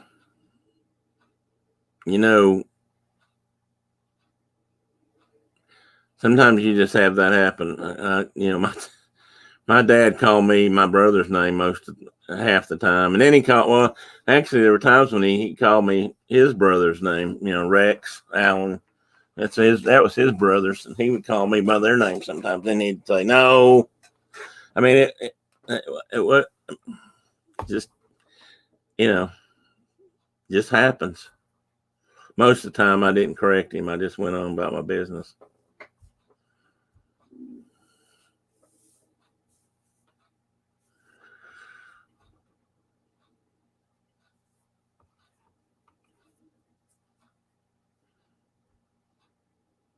Maybe that's your new nickname, Carol. I never really had a nickname. Closest thing I ever came to a nickname was TP, and that came mostly from work, because when you work on airplanes, you have to sign off a lot of stuff. You do a lot of inspections, and we would mark that with our initials when we did.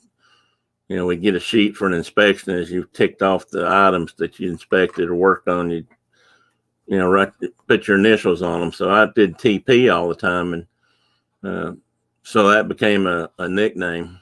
So became, we just called each other by our initials. My best friend's name is Philip Dalton. We call him PD, or we did for years. And, SM and SVS for Vernon Steffi, and TP for me.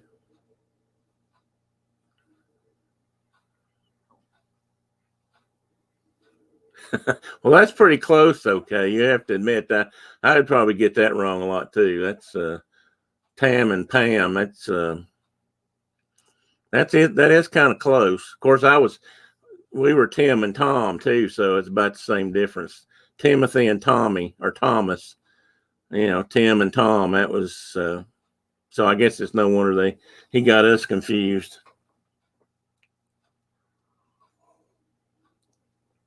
Well, speaking of parents, I know some of you, if not all of you, heard about Gina. I don't know how to pronounce her last name. Pinoy, I don't know. Her mother died this weekend or the last couple of days, so everybody keep her in your thoughts and prayers, and whatever else you do to honor someone's passing.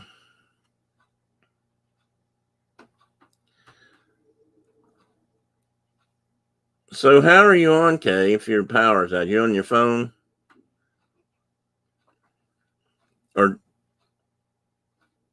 I don't mean Kay. See, I just did it again. Tina. I'm reading one thing and saying another name. Are you on your phone, Tina? Well, if the power's out, the dogs will want out for sure. I mean, why not? Is it storming up that way? Carol, Tina, you both know you live in Michigan. Tina lives in New York. I didn't look to see if there was weather up across that northern tier states or not.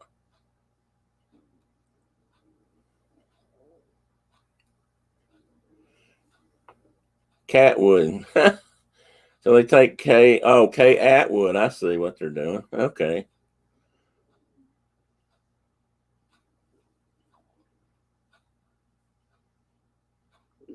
Well, see, I personally, don't think cat's a bad thing. It's a lot different to be called cat than if you were called dog. Although, well, I don't know. I've known a couple guys we call dog. I guess that's not too bad either. I guess that's not so bad if it's said in a loving way, at least.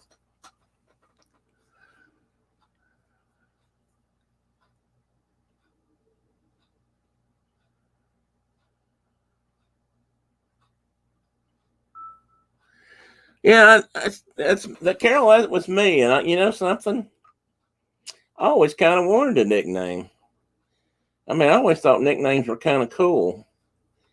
But I never earned one. I guess I never got one.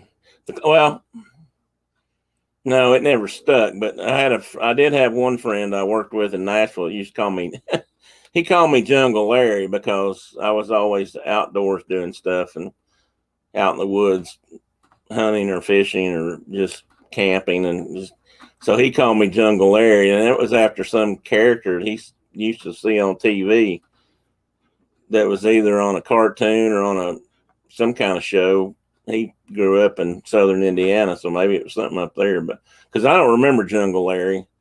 Now I watch Mutual of Omaha's Wild Kingdom and that kind of stuff all the time. But so he used to call me Jungle Larry, but nobody else ever picked up on that. So, and he called me TP too. So I guess that didn't really stick for him either. But oh, that's not good. Transformer fires are never good. Well, I saw a video yesterday. I don't know if somebody could probably caught on somebody's security camera or something, but it was lightning hitting a tree. As it happened, I don't know if you've ever seen that or not, but I have one time, and I was standing way too close to that tree, and let's say I nearly soiled my underwear at the time. Pardon me, but they blow up. Trees get hit by lightning that it instantly boils the sap inside the tree and it blows the bark off of them. And there's a huge big boom. And of course, it knocks limbs and splits the tree and does all kinds of things. But the blowing off of the bark was what amazed me. Because I looked out the window of my mom and dad's house one day and a storm was rolling in and lightning hit that tree right in front of our house. It was on the other side of the road, but it was 50 feet from where I was standing. And wow, that was something to see and hear. And yesterday I saw that happen on a video, and they slowed it. They were able to slow it down. It wasn't the greatest video, but you were able to slow it down and actually kind of see it happen. And you can see the bark fly off the tree. It's wow, what lightning can do to a tree is amazing.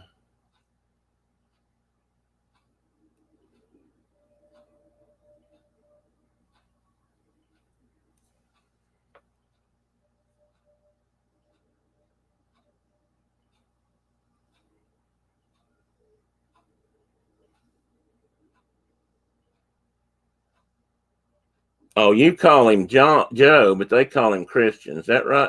I think you said that wrong, Tina or Carol. Maybe I'm reading it wrong.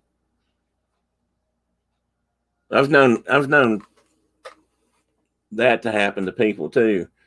They get called one thing at home and they go by something else when they're away from home.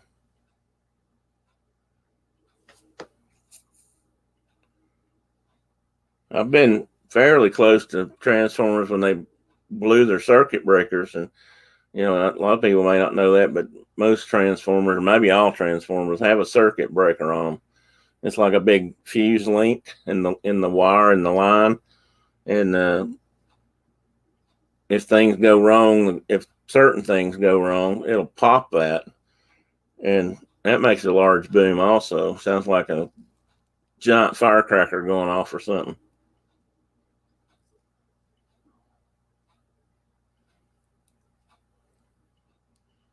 So K is your middle name. Is that right? K?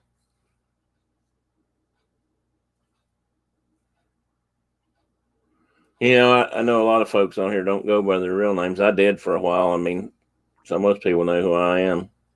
I guess if somebody's going to come and get me, they'll come and get me. Although I don't know that anybody wants me, so.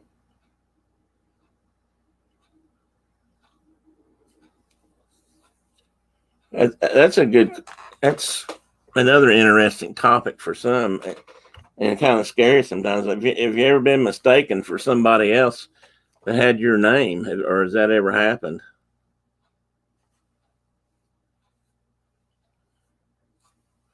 Yeah, they're very loud when they pop.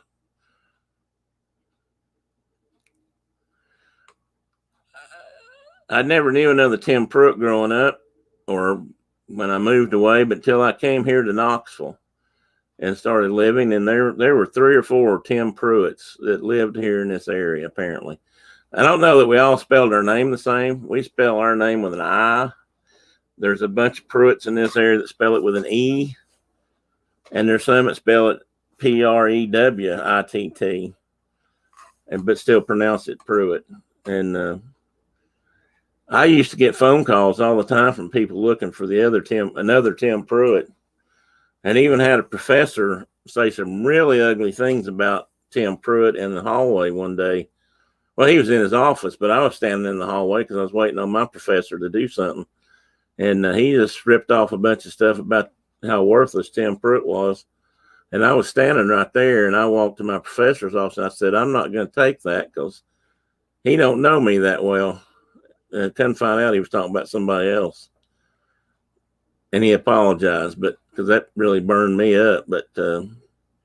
But I used to get calls and then leave them on our answering machine from different teachers or professors from different schools looking for students by that name. And sometimes they'd believe me, sometimes they wouldn't.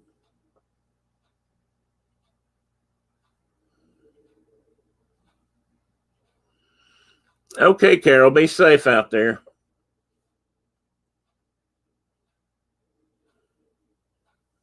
Yeah, that's close, Tina. That they're loud from that distance.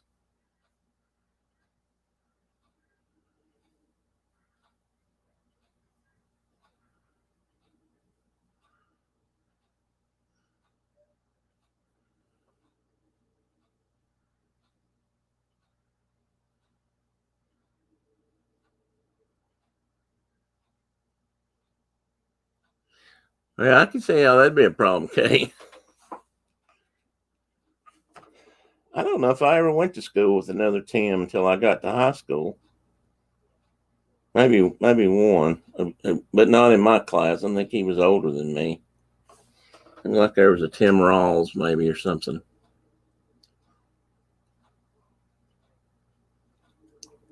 I hate to say bye, Carol, since you're gonna have us in your ear, but be safe.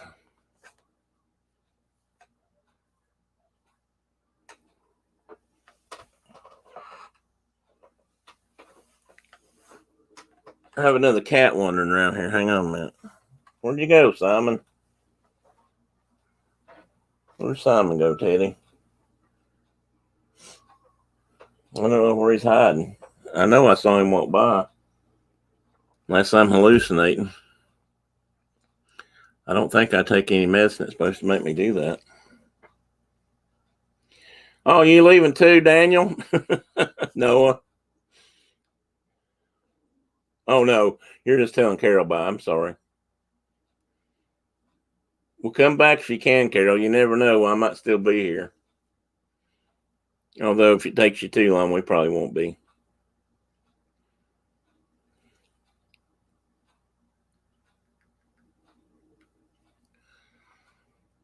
Of course, on the back to the subject of nicknames for a minute. Some nicknames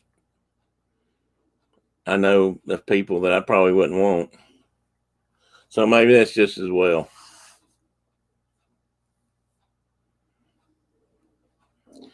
How many of you remember MASH? I'm sure some of you have seen MASH, if not when it was on original. There you are. Hey, Bubba. But I used to watch it, and there was a special show on where Hawkeye was having nightmares, and he was dreaming of being a kid, and you know, he finally figured out that one of the kids had drowned or nearly drowned or had fallen into a pond. And anyway, it was triggering, that smell was triggering reactions from him. So he'd walk in his sleep. And when he walked in his sleep, he talked in his sleep. And he went out one day and he found Radar out walking in the compound there that they had, and he was playing basketball. And so Hawkeye They weren't really playing basketball. He was dreaming about playing basketball, and he didn't have a real ball, air ball. And he started calling Hawkeye Stink, or not Hawkeye. He started calling Radar Stinky. And Radar said, "Really, sir, I wish you wouldn't call me that. That's the kind of thing that will stick with a fella." I always loved that exchange.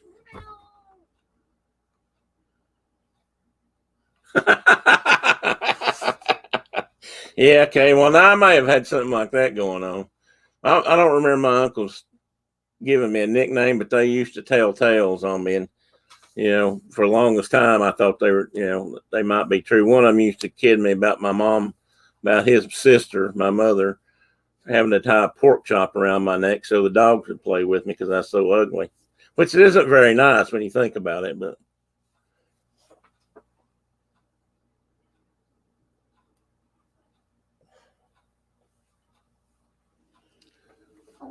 That's Simon.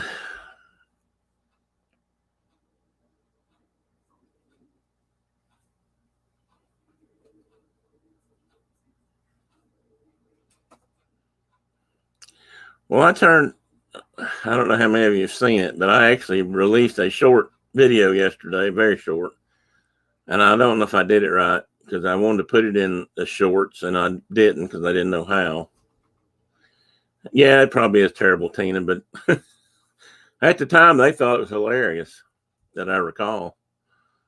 But I put a small video out, and that's why I was telling Dean I had all my fingers. I was just trying to do something to film it and see if I could put it online and do a short video kind of thing, just because. And so I've been sharpening my knives like this. Just something.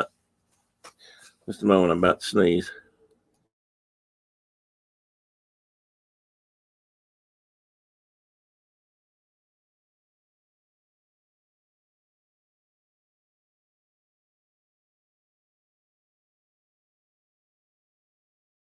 Don't you hate that when you're about to sneeze and then it doesn't? Now it'll hit me just all of a sudden.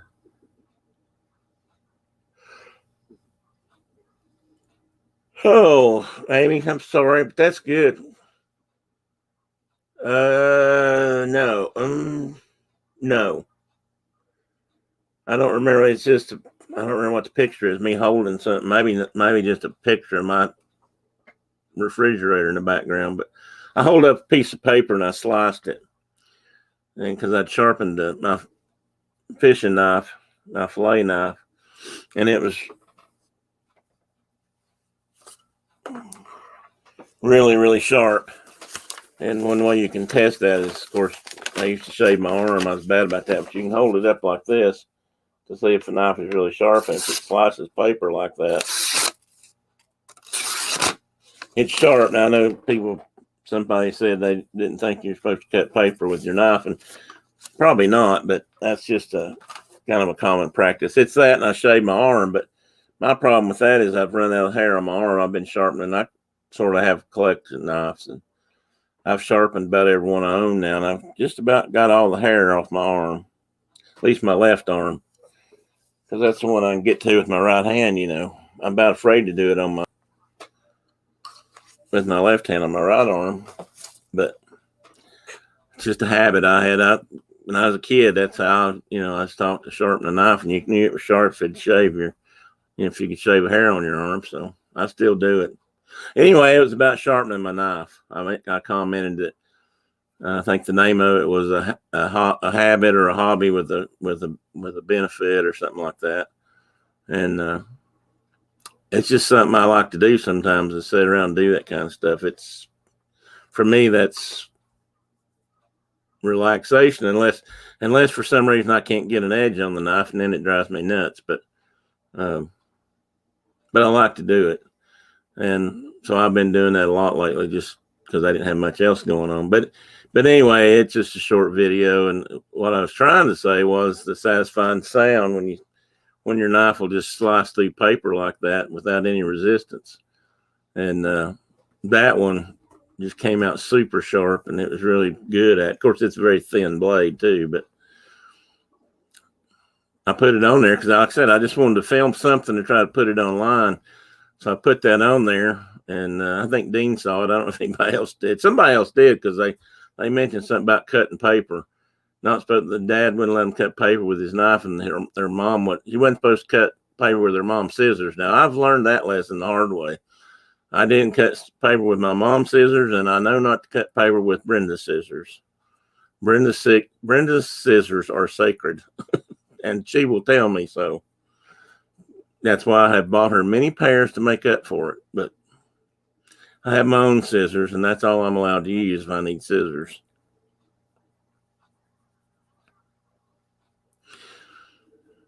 Anyway, Amy, I appreciate you coming in if you're still there listening, and thank you for coming by. Have a great weekend.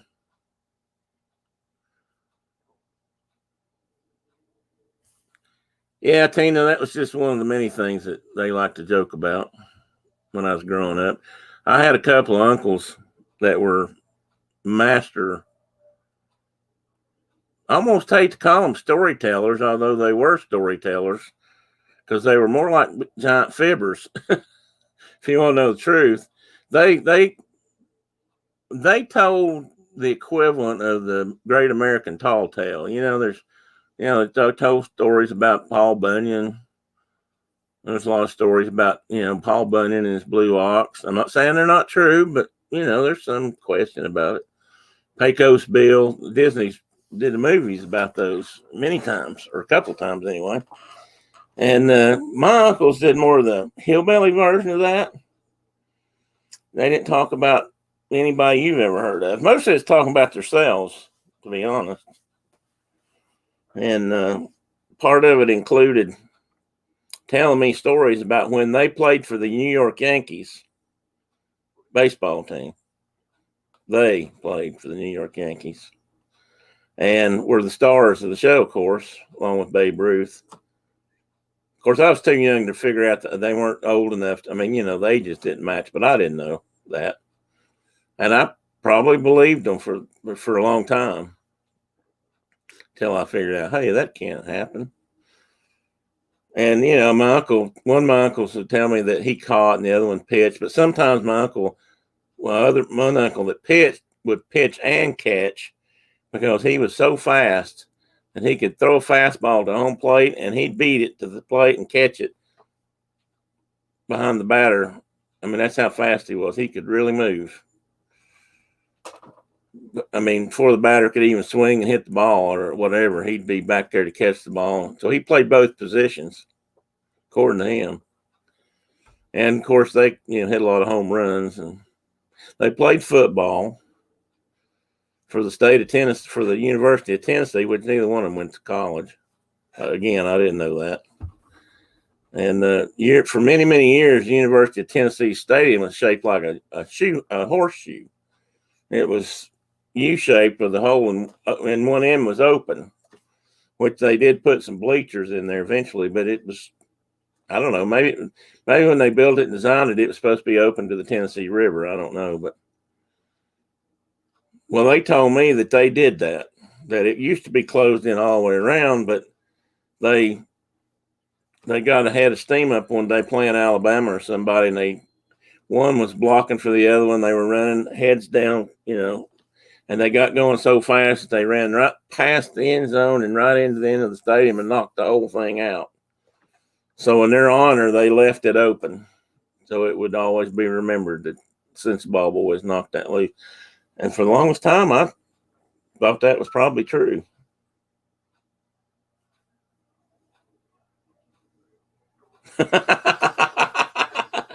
That's funny. That's funny, Kane. It's not. I don't know how old her brother is or his wife is, but that's flew in World War II, huh? That's a pretty good tale. I don't know if Brendan'd buy that or not. Yeah, but they had that story, those two stories, and a few others that they were in World War II and told me some stories about that also. Because my brother that was so fast playing baseball, he captured like 100 Germans one day because he was able to run around them so fast that they thought they were surrounded. So they gave up and just marched back to camp. 51. He might have been a little young for World War II, okay? That's funny. My uncles were that. I mean, they were. I don't think either one of those two uncles were old enough to be in World War II. And they were probably a little bit older than my parents, maybe. But I don't know that for sure. My mom was born in 33, and she was not the youngest. There were at least two younger than her, brother and a sister. So let's say they were born before 1930, but they still wouldn't have been old enough. I'm sure they weren't old enough to be in World War II. But again, I didn't know that. So, for all I knew, they were in World War II. Fighting the war and fighting the good fight against the German, Hitler and the Nazis.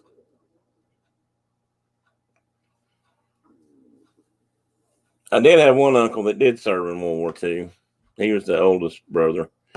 And he did fight in World War II and Korea. And I wish I knew more about his service and the things he did, because I just don't know enough, and I didn't know enough before it was too late to ask him more questions. Yeah, my dad was born in 30, and he wasn't old enough. That's why I was trying to think how old they were, because that uncle, one uncle at least, had a couple of kids older than me. But that doesn't mean that, that doesn't mean he was that really older than Dad. They may have just started sooner than Mom and Dad did. Mom and Dad got married like in 55 or 54 or 55, I think. And, I came along a couple of years after that. And actually, they had a son that was 2 days younger than me, born on the 30th. I was born on the 28th. That was their last one. But they had two older than us. One a couple of years older, one several years older. But they could have been the same age as Dad. They may have just started sooner. It wasn't uncommon from the hill folk. Dawn, are you still out there? Anybody notice? She hadn't said anything if she is. No. In fact, it looks like it may just be down to me and you, Kay. At least in chat. That's okay. We can keep each other company.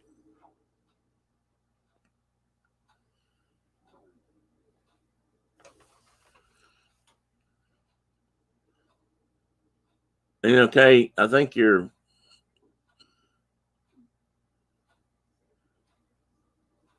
and I are close enough to the same age that we probably did. I don't know where you were from. Are you always been from South Carolina? I think you told me you had. We've been through a lot of stuff. I've talked about that before too. When I say I'm glad I was born in the 20th century or the 1900s, I mean that, because there's a lot of things I did that I don't necessarily want to do anymore. But I'm kind of glad I did them. I'm kind of glad I had to do them, or kind of glad that was part of my life, because made me appreciate things more, I think. Like going to the outhouse. My kids never had the pleasure of having to get up on Christmas morning when it was 10 degrees outside and take the walk to the outhouse and, sit down on a frozen piece of wood. And I'm not saying I enjoyed that. Don't get me. I didn't mean that literally, that they didn't miss that pleasure. I didn't mean that literally. But I think it probably made me appreciate indoor plumbing a lot more. And that was never a problem for them. Oh, you never have, Kay? Well, that's interesting. Neither of my parents' families had any. In fact, they had. My grandmother and grandfather on my dad's side didn't even have running water until I was in school. I don't know how old I was when they finally got, as they called it, city water. They had a cistern or a well out back, and they had a hand pump. And we used to go out back and pump a bucket of water and bring it in the house so they could cook with it and stuff. And that's how they washed and bathed and everything else. My grandmother had running water. They pumped that from a spring down by the house, but she didn't have anything else. They had an outhouse. My uncle and aunt that lived right across the field from her had outhouses for many years. I remember they built their first bathroom and put in indoor plumbing. They thought it was great. I actually went to school in Florida in the 70s with a kid who was my age who said that he grew up with an outhouse at their own house. He said he lived in a rural part of Florida, and back then there were such things that, they didn't have indoor facilities when he was growing up. That was something fairly new to them. And it's hard to think about Florida being that way, being that rural. But when I was down there in the 70s, it wasn't that far removed from a lot of it being that way. It sure changed now, that's for sure. It wasn't the same back then. I went to Fernandina Beach on Amelia Island in the early 70s, and it was, I don't know how to describe it. I mean, it was almost like being in the country, but the ocean was there. Small town. The biggest thing about that town was they did have a harbor. So they had a fishing fleet that came in there, and that made a big difference. But there wasn't anything else there. You to go there now, they're not even the same place. It's completely grown up.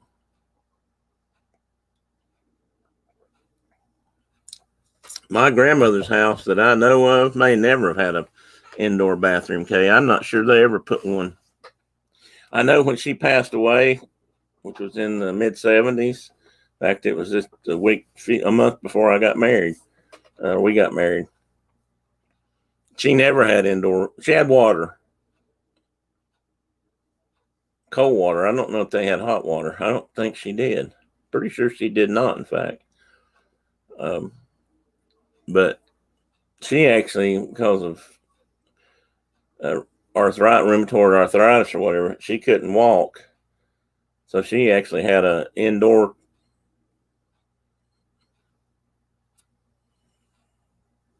I don't know what to call it. An indoor chair, potty chair almost, if you will, like they used to use in many years ago, and they had to take them out and empty them, and that's what she had to use for a long time. We always had to, if we were as kids, they always ran us out of the house or when they had to get grandma up to go to the bathroom. So it was a task.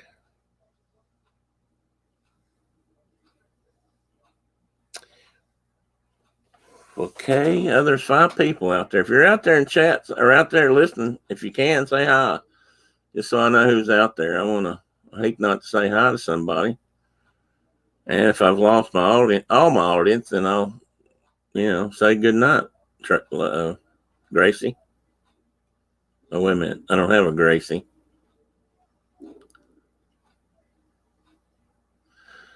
Yeah, I think they actually still make something like that for people who can't get around, believe it or not. But, I mean, that was the real thing. It was I remember that chair. It was kind of a high back chair, right? Almost where you might think of a throne. I mean, it wasn't that fancy, but it was kind of a high back thing, straight backed in the seat, and the pot slid under it. And it had a cover over it. And, there's not going to be a lot of people that are going to remember that kind of thing soon. As we pass on, next generations didn't do that kind of stuff.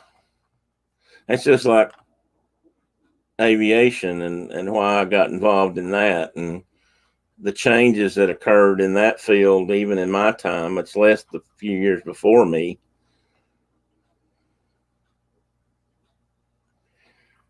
Well, hi, Carol's driving. So who answered for her?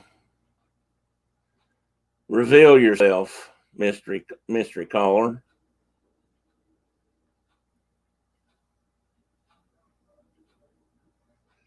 Yeah, I remember slop jars.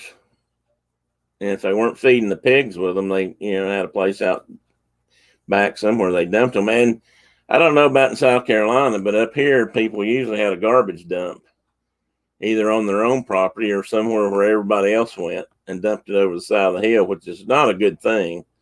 We still had problems with that today. It's still, unfortunately, an Appalachian something in our heritage that still exists that we need to get rid of, because that was one of the things I had to clean. We had to clean. I did lake cleanups, and that was part of the reason why. It wasn't near as bad as it was when I was growing up, littering and stuff, but there were still places around the lake on national federal property or on private property. People didn't care. If they could stop and get away with it, they'd throw off their junk out over the hill and then just keep driving. Oh, okay. I got you.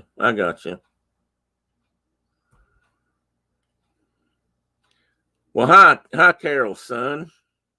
Which one are you? Are you Joe or Christian? What did she call you? What did she say you went by? I have to go back up and chat to see, but she mentioned one of. She said they call you Joe, but everybody at school calls you Christian. Or one of you. I don't know how many sons she has. You may be another one. So excuse me if I've called you by the wrong name.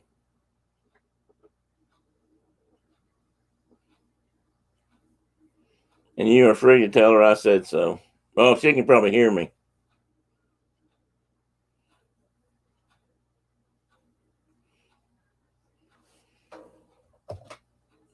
Don't forget to use your turn signal, Carol.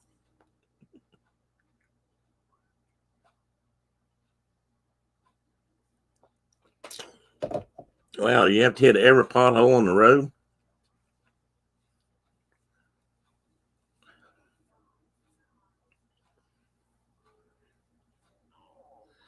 Oh, hey, Key.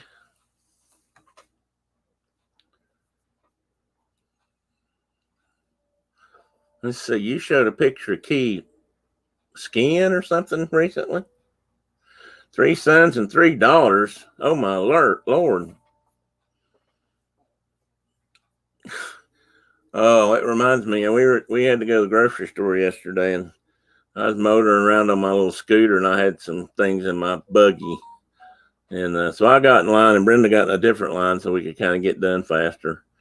And I was behind a guy that had a cart. I swear I don't think I have ever seen a cart loaded as full as he had. And he looked back and saw me there with just, I had 4 or 5 things, some drinks and some fruit, but not much. And he said, why don't you get in front of me and you go on? I said, well, I must say, you've got a few things in your basket. I said, you're either buying for summer camp or getting ready for school, lunches or something. And he said, yeah, we've got a blended family. He told me, I think he had 6 or 8 kids combined. And it looked like it because that buggy it was full of a lot of snacks. I must say, it had a lot of other stuff too, but it was overrunning with snacks. When I saw him go out later, I saw him leave before I got in the car. I was sitting outside on the cart or on something, and I saw him go out, and they shifted it from 1 buggy to 2, and they looked full to me. So, yeah, that's right. The surf simulator. That's right. I knew I saw him doing something in the water. Which I'll have to admit, that looks like fun. When I was that age, I'd try that too, I'm sure. Might bust my behind parts, but I'd try it.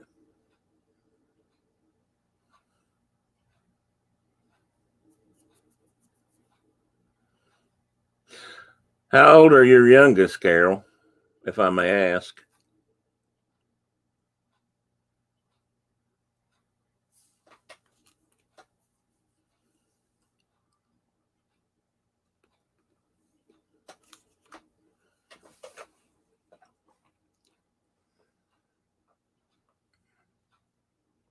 And if I may not ask, you're welcome to say so.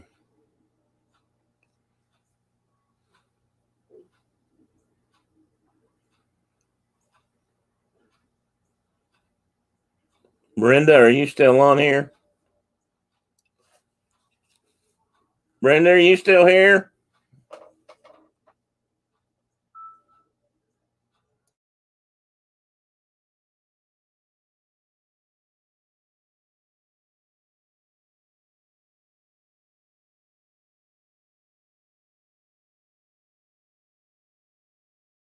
No, she left. I was gonna, while you were in here, Carol, I was gonna try to strike up a new conversation about Cedar Point. I think you said you'd been there. I know she's been there once or twice.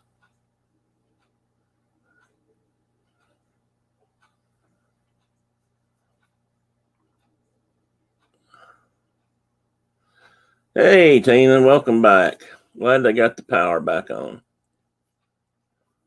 Your youngest is 8, 2 in high school, and 3 in college. Whew. No wonder you can't afford to come to Disney World. And I'm not mean that in any mean way or hurting way. I hope not. Hope you know that.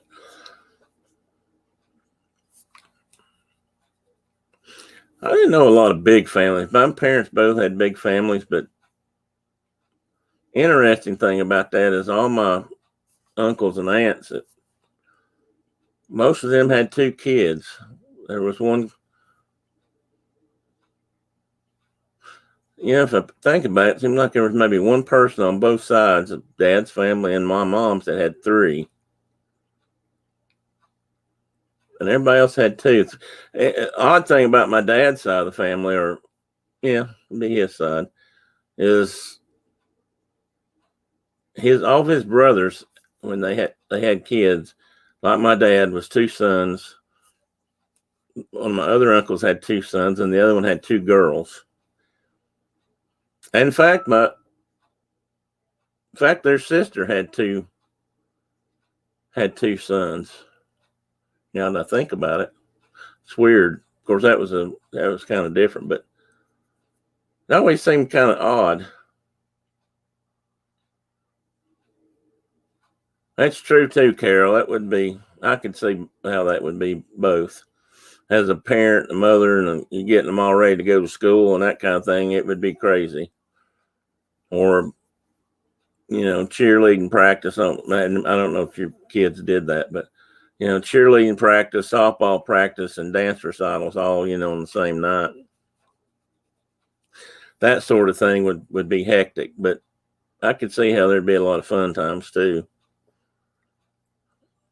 And there's, while kids at home might not play with each other necessarily, siblings, it's funny when you get them out and away from places and camping or going to Disney or a lot of things like that. They seem to become much closer. Our girls were even that way. They were separated by a few more years, or 5. Yeah, 5. But when we go to Disney World stuff, they were thick as thieves. But at home, they had their own friends, which I guess makes sense. They were split enough; they really did have a whole different group of friends.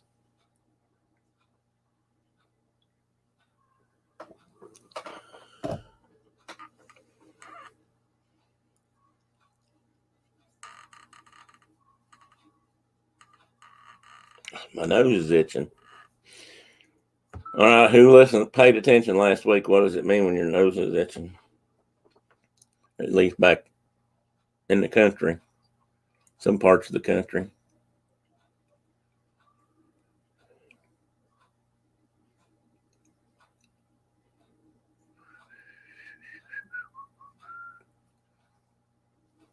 Yep, company's coming. That's right, Kay. You win the prize. I don't know what the prize is, but you win it. I don't have a prize this week. I don't have anything really to give away anybody'd want. I don't think. Maybe I've got some things somebody'd want, but I might not want to give them away. I found this yesterday. I don't know if you can see it or not. It's a Disney sticker I found in something that says Happy Holidays, and it's, Pluto, Mickey, and Minnie on a sled. I don't remember having this. I don't know what it fell out of. Probably a book. Somewhere along the way I've got that and stuck it in a book as a bookmarker, or put it in a book to keep it from getting wrinkled up and forgot about it. That figures, Carol. How far apart are they? You're talking. Those three are all in college. Are they at different schools? Do any of them go to the same schools? I'm asking a lot of nosy questions, I know, but yeah, that could be true, Carol. Okay, I didn't think about that. That might be trouble too. And sometimes company can be trouble.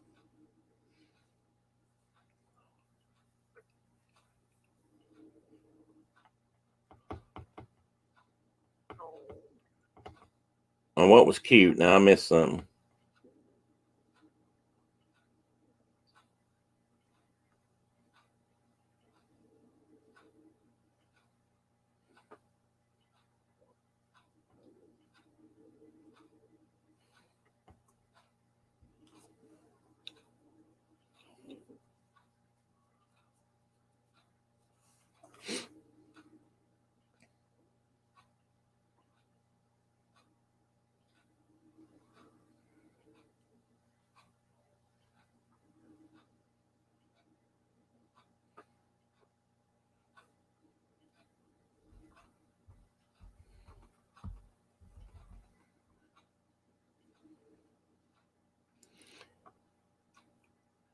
Our daughters were in the band for a while. Jennifer was in band 4 years in high school. Kelly was in band just 1 year.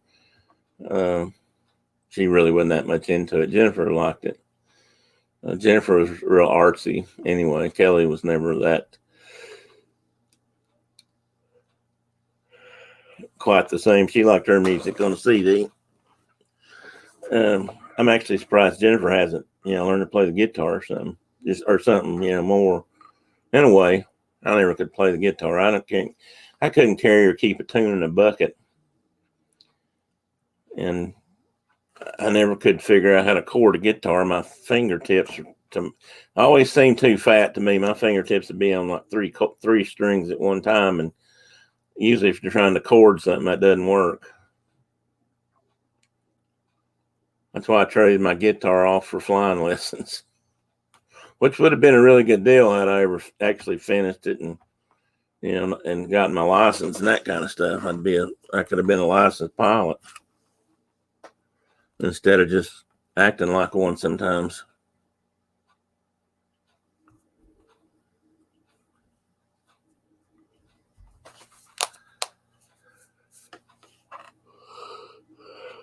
Oh my goodness. Well, the yawns are back.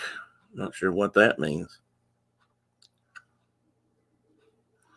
Wish my palm would start itching. Now that usually means I'm going to come into money, they said.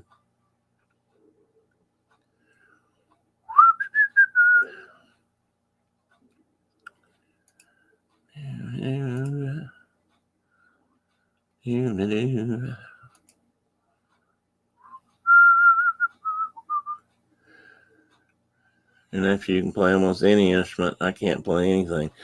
Yeah, I envy people that are like that. I have a friend of mine that's kind of like that too. He played. I don't know if he played the guitar. He picked up the harmonica and learned to play that by ear. I've known a few other people that could play just about anything if you handed it to them and gave them a little while to figure it out. And like I said, I'm just the opposite pretty much. Thing is, I always wanted to learn how to play something, but just never had the patience, I guess.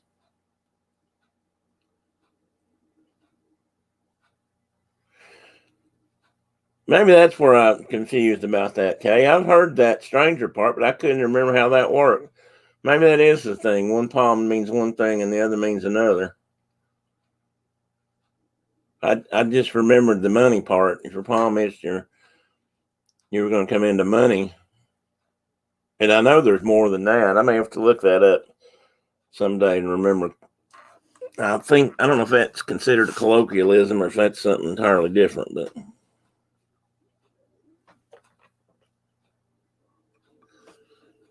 I'm going to have to break down and go get me some glasses. I think I need an adjustment. I can't, when it comes to music, I barely pay attention, much less actually be able to, do anything. So, but I do like music. I was, I did a little disc jockey work for,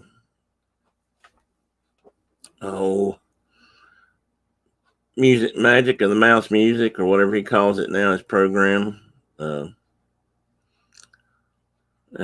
my Swiss cheese brain, I can't think of it. Bill Grewing. And I really started liking that. I did a radio program a couple times, once a week for him. And the more I did that, the more I really got into it. And that was kind of fun because I got to go back and listen to a lot of music I hadn't listened to in years.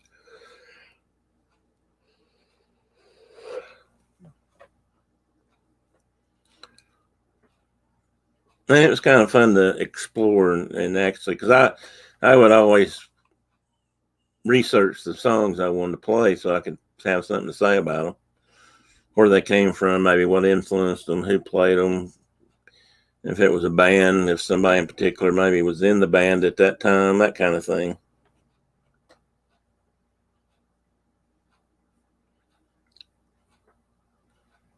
That's an interesting way to put. Do you write me? Have you ever written a song or anything, Kay? Or you just mean to listen to it in that respect?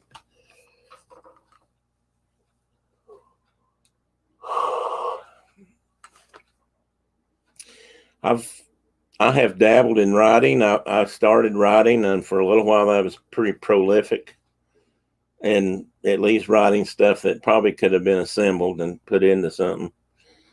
But then a few years towards my college, late during my master's degree time period, for some reason, I lost that enthusiasm. I guess it's because I had to write and it was harder. I'd really like to get back into that habit. But when I was in college, earlier years, I had time between classes and I'd sit and write my journal. I had a lot of things in that journal I could probably develop into short stories, if nothing else.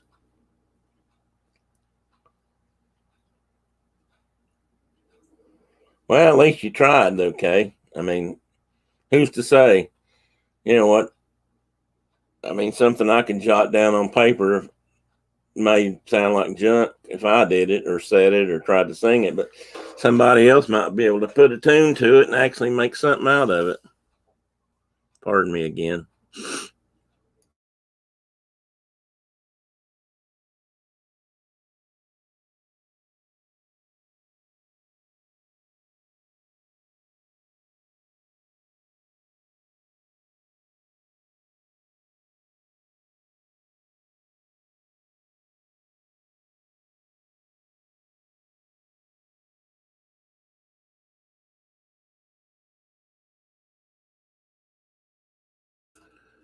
Okay, thank you. Excuse me there.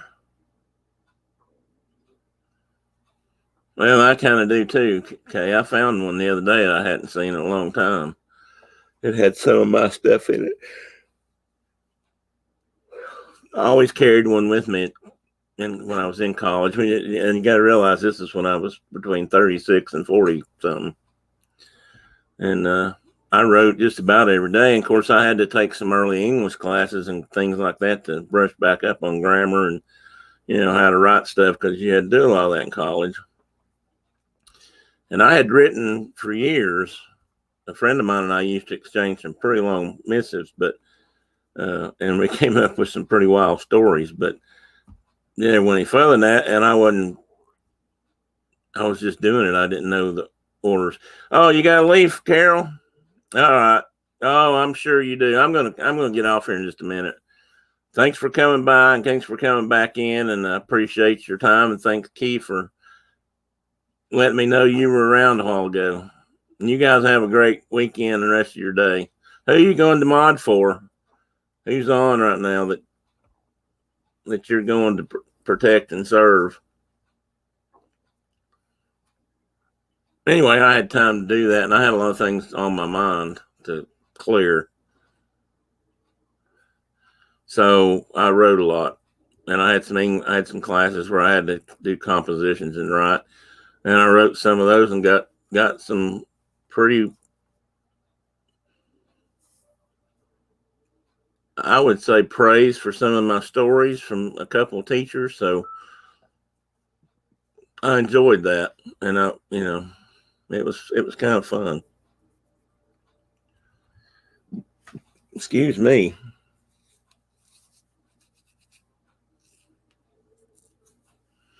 Well, I'll tell you what, Carol. Let's or Kay. I mean, Carol's gone. It's about 12:30. It's probably time to get off here anyway. And you probably have other things you want to do. And for all I know, you may be modding somebody right now. I know some people do that. They've got 2 or 3 things going on at one time. And if anybody else is still out there, like Miss Tina, she may still be listening. I hope each and every one of you has a wonderful Saturday and tomorrow, and the rest of the weekend's good for you. I think it's supposed to be kind of maybe a little cloudy here, but not as hot. And then next week the heat's coming back. So we will see you later, Carol. Have a good day. Oh, I probably already answered that. I thought she'd sent something else.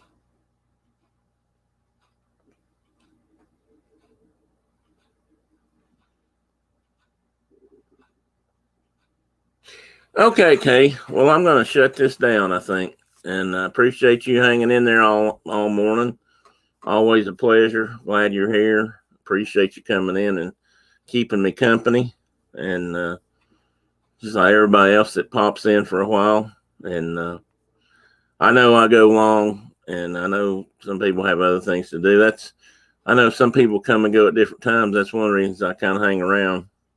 But I think I'll shut her down today and see what else is going on. I think today is the last day of the Olympics, so I'll probably watch some more Olympic sports and then call it another 4 years or 2 years. No, next year actually, because they changed it. I get to watch the Winter Olympics next January or February. Yay! Hopefully they'll have it someplace where they've got snow.